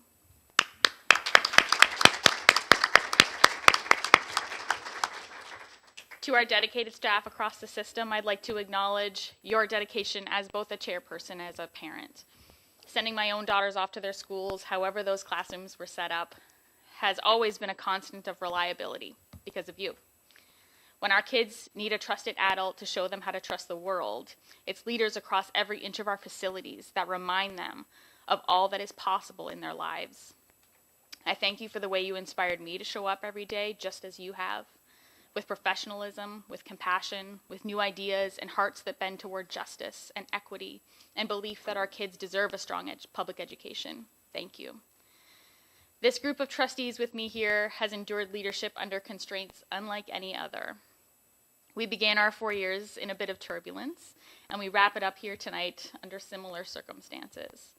Never forget that it is local leadership that stands for the voiceless in the communities we call home. I'm not going to make this a COVID speech. Just know that in the cloud of the pandemic, it was my honor to serve our students, staff, and families, whether online or in person, in tension and in laughter, when we disagreed and in unanimity. Supporting the strength of public education in Greater Essex will forever be etched in our collective histories, and I'm grateful for each of you to your contributions to that work over these 4 years. As I move to a different level of municipal leadership, the values that I cemented here in this room travel with me. That schools are the cornerstones of great communities, that people are the centerpieces of those schools, and that when we fuse together productive failure and trust and diversity and respect and sheer will, we can remind ourselves and our communities that lifelong learning is a gift we pay forward. It has been my honor to be the chairperson of the Greater Essex County District School Board and to do that work alongside all of you. I wish you all my very best. Thank you.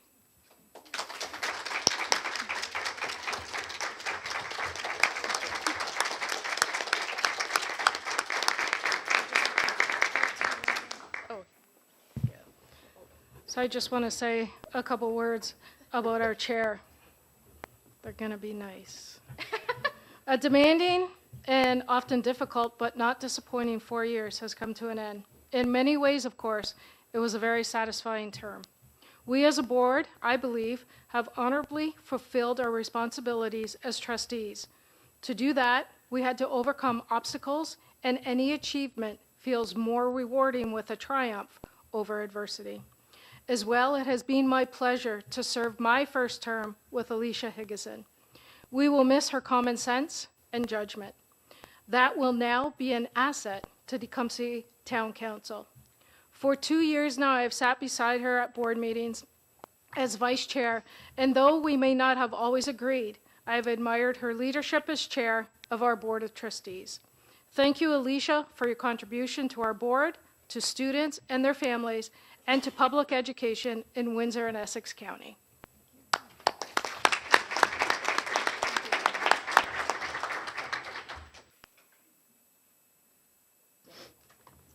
Yeah. Thank you. It is my pleasure as we end this term with this Board of Trustees to thank you for your guidance over the last 4 years.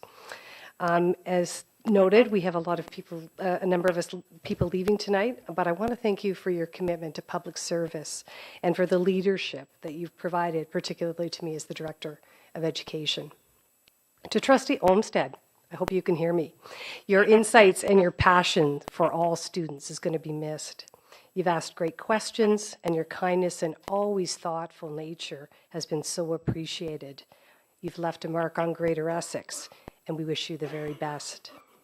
To Trustee Sartori, thank you for your genuine care for all students, particularly those who are in need of varying supports. Your commitment to both the equity and the academic agenda are noteworthy, and I'm grateful for your good thinking and your support of community insights. I have learned from you. Thank you. To Trustee Halberstadt, I have to pause. I want to acknowledge your long service and a bit of a break in there as a counselor. I have always appreciated your concern for those you represent, as noted here tonight. Your tenacity and your many questions, as well as our many discussions over the years. Your inquisitive mind will be missed, Colombo. To Chair Higginson, thank you so much for being a strong leader over these past few years. Your grace, your smarts, your supportive staff, and your confidence in this board have served us all very well. You have been a model for us. We wish you the very best in your continued elected leadership. And on behalf of everyone here, we're going to present you with a gift. So if we could have those leaving come up, we have a special gift for you.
Seriously.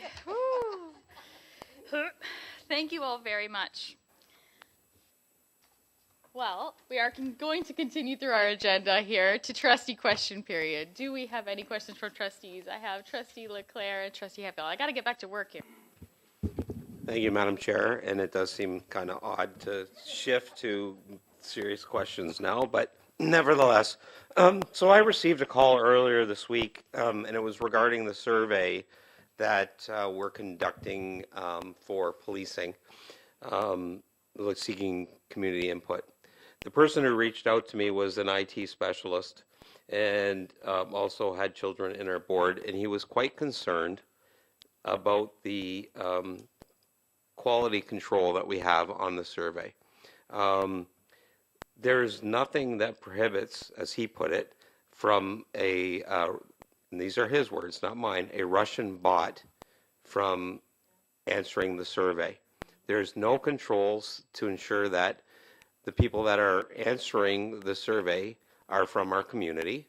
There's no controls to determine whether or not somebody's submitting more than one survey.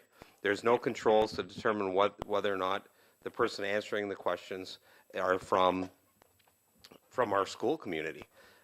Additionally, he pointed out that a number of the questions are structured in such a way that you could only answer yes or no. And he pointed out that there was a number of questions that he went through that quite clearly required more than a simple yes or no question. And the example he gave was, do we expect our police, or should we expect our police would conduct arrests in schools? And he said, well, I can't answer that yes or no, because there may be circumstances where it's imperative that a police officer who happens to be on the school property needs to make an arrest. But he'd also like to answer no, because as a general rule of thumb, we don't want our police officers on school property answering or arresting our students. And I know we have a protocol between Windsor Police and the local police services, et cetera.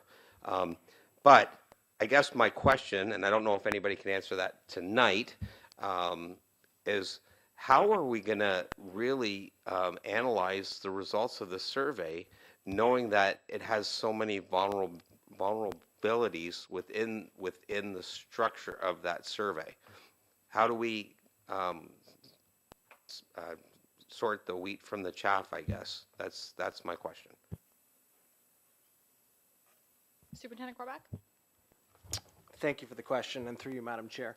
So I think it's important to note that the survey is one portion of a much larger data collection program for this particular review.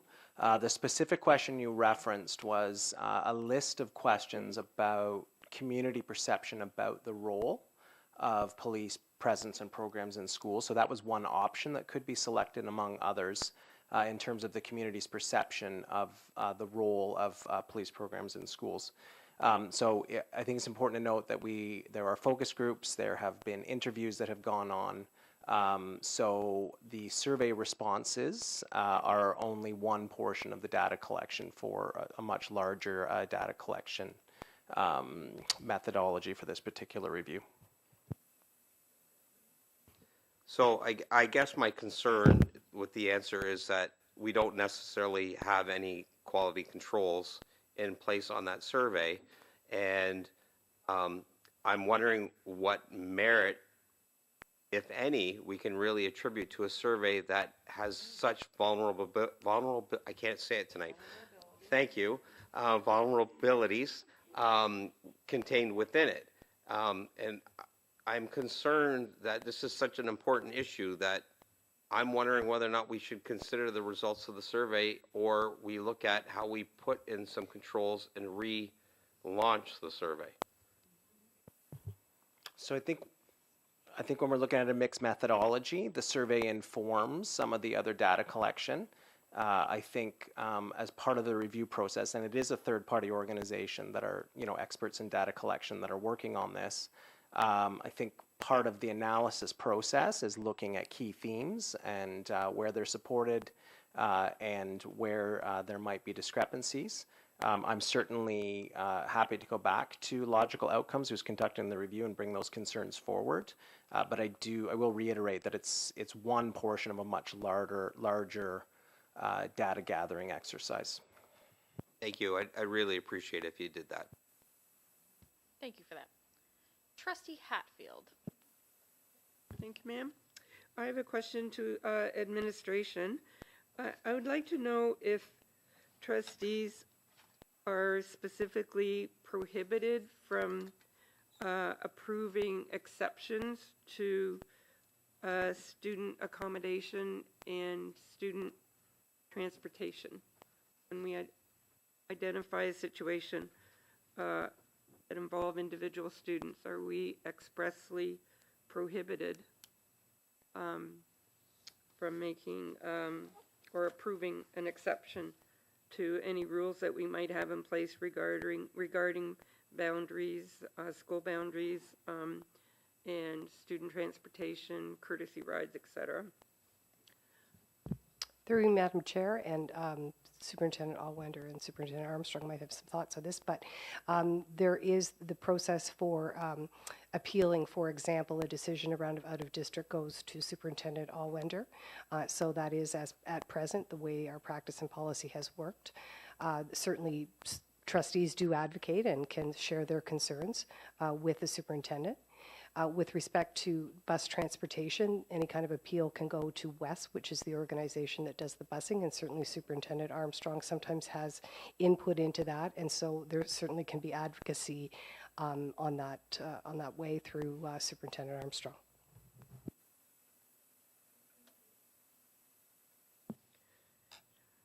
Is there a supplemental? Sorry. Your, I think your mic was turned. There we go. We just turned mic on and off. Any other questions from trustees? Trustee Halberstadt. Thank you, Madam Chair. Yeah, on the 18th, our meeting on the 18th of October, the final page in our minutes is a letter from, or a statement, I guess, from a Patricia Heron about her concern and others' concern for the taste, I guess, or of books, 3 books that she identified, administration identified. One of them was Babies That Taught it was a Mamas Love Their Babies is the name of the book, and it introduced a stripper as a career. After that, there was another video that reached apparently our resource show, and it showed children being entertained by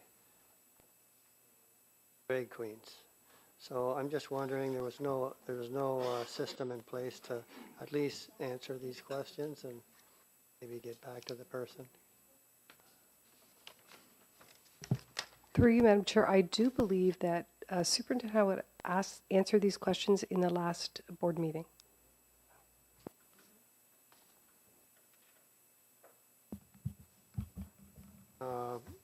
I would beg to differ, but take it up with you after. Yeah, if you just want to send an email through, or you can like fast forward through the meeting, or you can watch the whole thing if you want. But you could fast forward to the end of the meeting, or to that. Was it at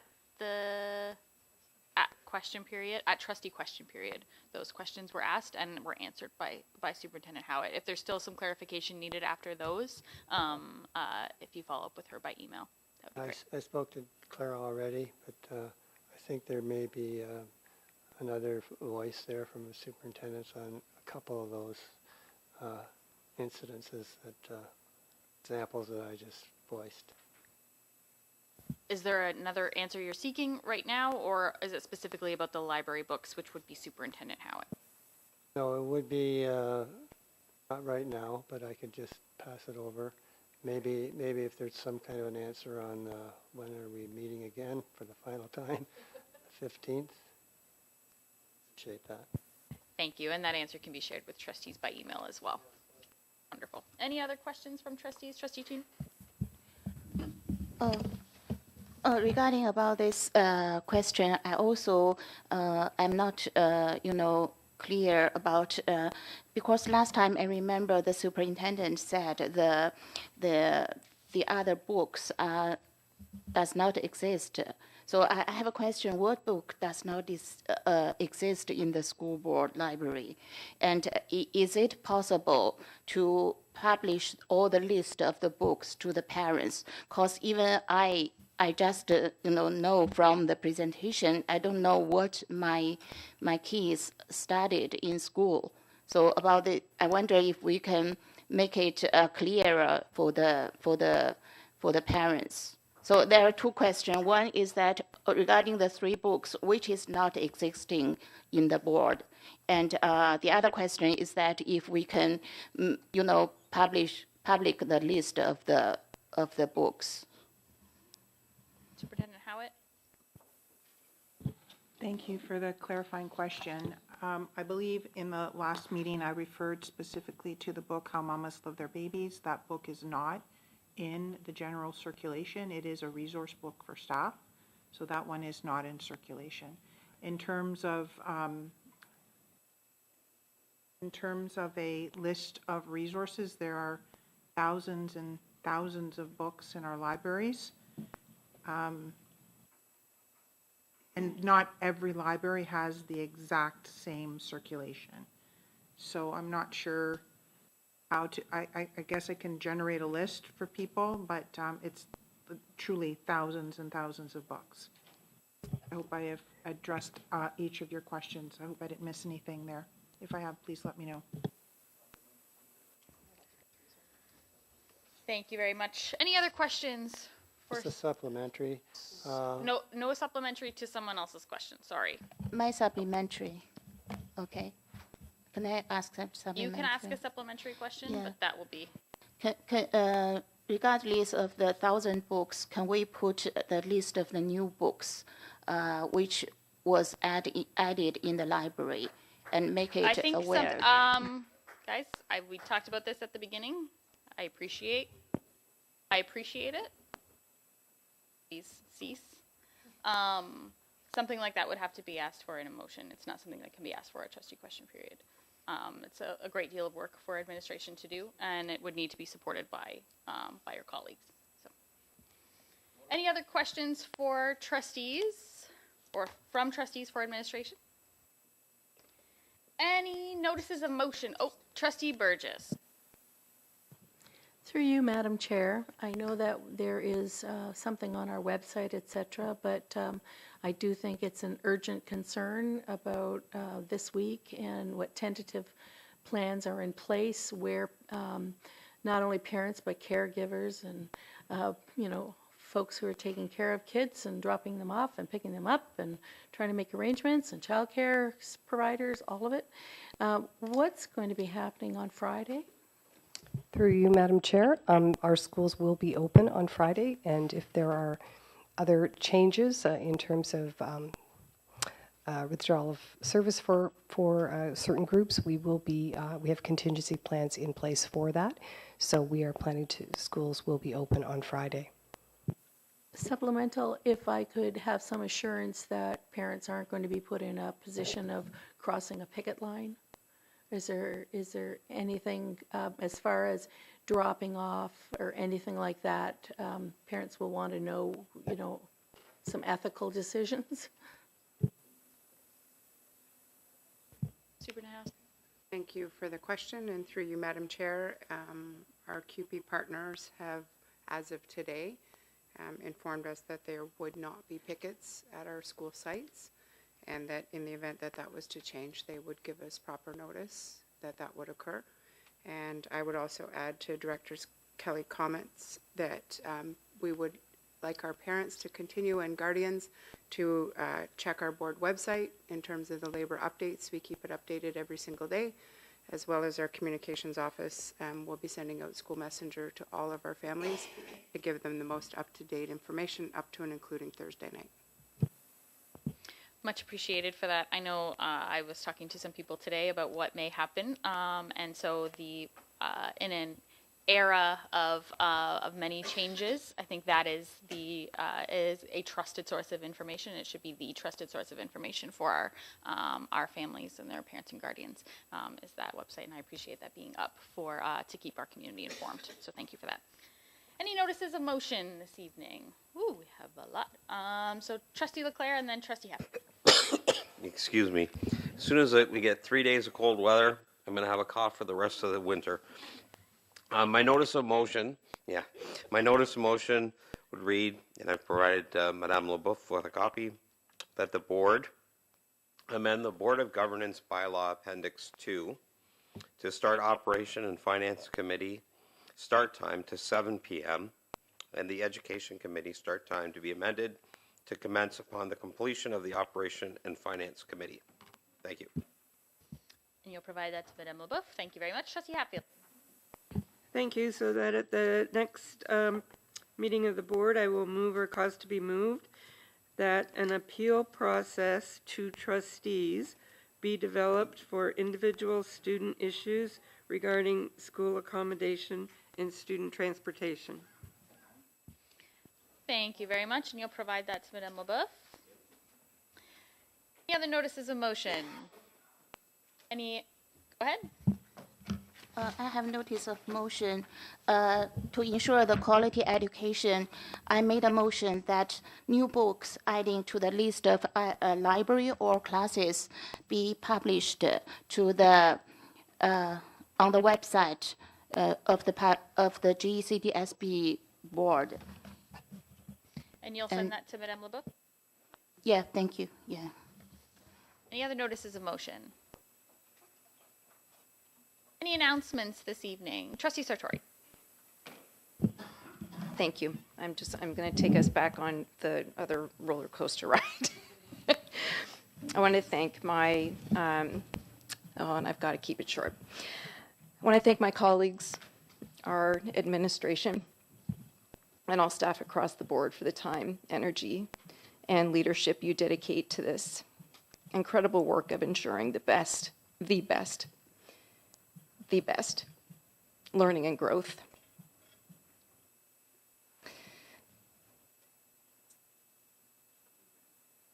Opportunities for our community's future leaders. It has been my absolute honor and pleasure to have worked with you for the past 8 years. I want to recognize one person actually that hasn't been mentioned tonight, and that's Melissa Leboeuf.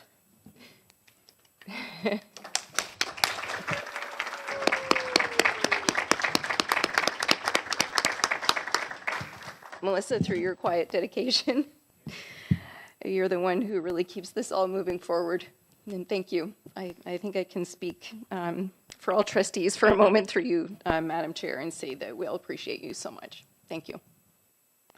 I've grown so much personally from this opportunity, and I wanted to thank the residents of Wards 1, 2, and 9 in the City of Windsor for allowing me to serve this community in a fairly rare way that not everyone has the privilege to do.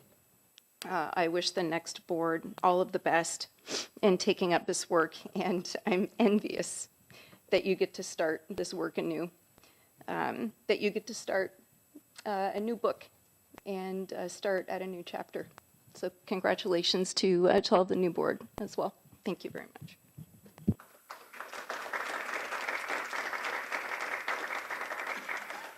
So I have an announcement from Trustee Olmsted and then Trustee Hatfield. Go ahead, Trustee Olmsted. Thank you, through you, Madam Chair. Being as this is my last meeting of the board, I would like to thank all of you. This term has been incredibly difficult for me personally, and I would really like to extend my thanks for your understanding and for your accommodation.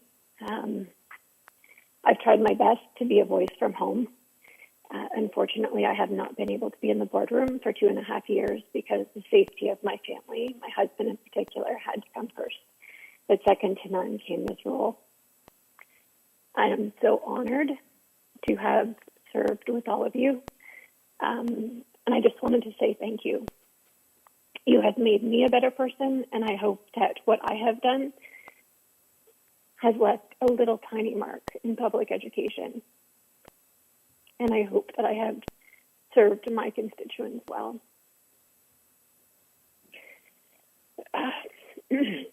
But my announcement this evening, because I will not be serving for the rest of the term, is that the organization that I direct will be hosting a massive toy drive. We donate to all hospitals in the area around the McDonald houses, as well as therapy centers such as Regional Children's Center and John McGivney Children's Center. We also provide Christmases and happy holidays to hundreds of children in hospitals over the holiday season, and also provide full Christmases to so many sick children in need. So over the next 4 weeks, please keep your eyes open for boxes around the area. We will have about 100 drop-off locations, and we will be accepting new unwrapped toys to be distributed to children in hospitals over the holidays. This is our 9th year, and we have collected hundreds of thousands of toys. So please support this very large toy drive. You will be helping me and the rest of my team create so much magic and smiles throughout the holiday season. and throughout the year, as we also provide therapy toys to many children in programs that serve many, many children in our board. So please support that. And once again, thank you so much for everything that you've done for me and helped me to grow over the last 4 years. And I hope that I've left a positive mark on public education. Thank you. Absolutely. Thank you. Thank you very much. Trustee Hatfield. Thank you, Madam Chair. I have a double-barreled announcement, if you will indulge me. I think everybody knows that next Friday, November 11th, is Remembrance Day, and I see many people with poppies, and I have mine on, but I wanted to show you. I'm wearing my poppy, which is beautiful in its simplicity and in its symbolism. I'm also wearing, if you're not aware, the pin that honors our Indigenous veterans. I don't know how many of you have ever seen that one, but it's also quite beautiful. And so in honor of our 4 trustees that won't be with us at the next board meeting, I have for each of you one of the Indigenous veterans pins. I just wanted to say a few words about the pin because it is quite unique. But the Indigenous veterans have served both in Canada's military forces as allies from the formative times of the War of 1812 to the present. Their military contributions were essential to Canada's survival in earlier times, and the Royal Canadian Legion honors today's Indigenous veterans and their ancestors with this special pin. So if you just let me take a second to just hand it to you. Thank you.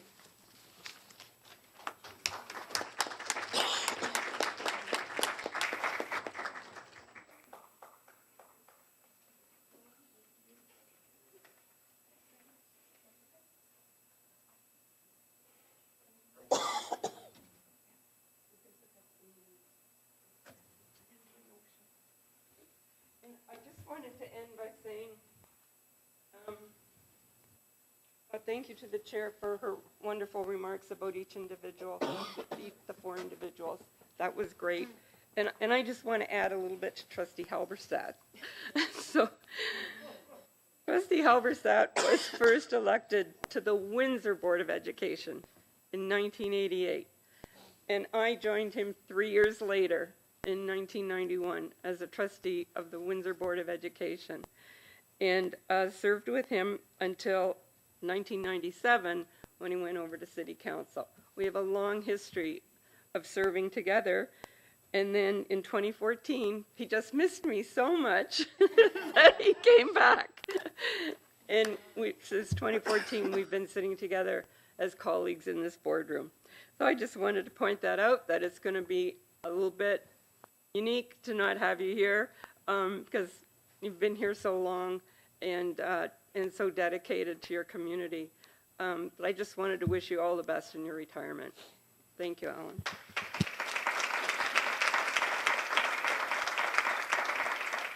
It's only fitting we end with you. Well, thank you very much. That's very, very touching. I'm not generally an emotional person, but that was quite emotional to get the tributes tonight. And I think everybody here deserves tributes too around the table. The administration, as Aaron mentioned, I've had a lot of questions over the years, and they're very patient with me because I can get, especially as I get a little older, I get mixed up a bit. Ask a question, but I remember when I started started in politics.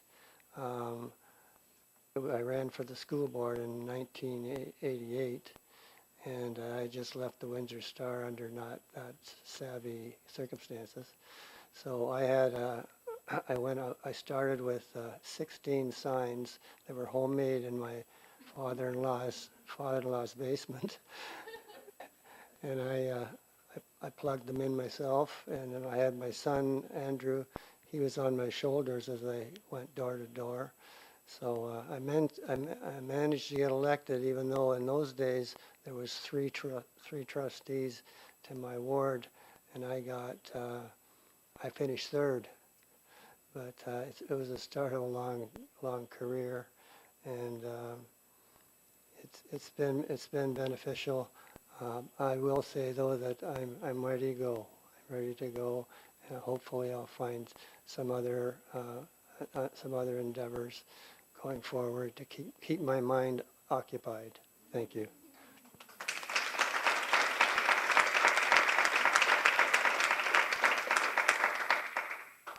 And on that, we are adjourned.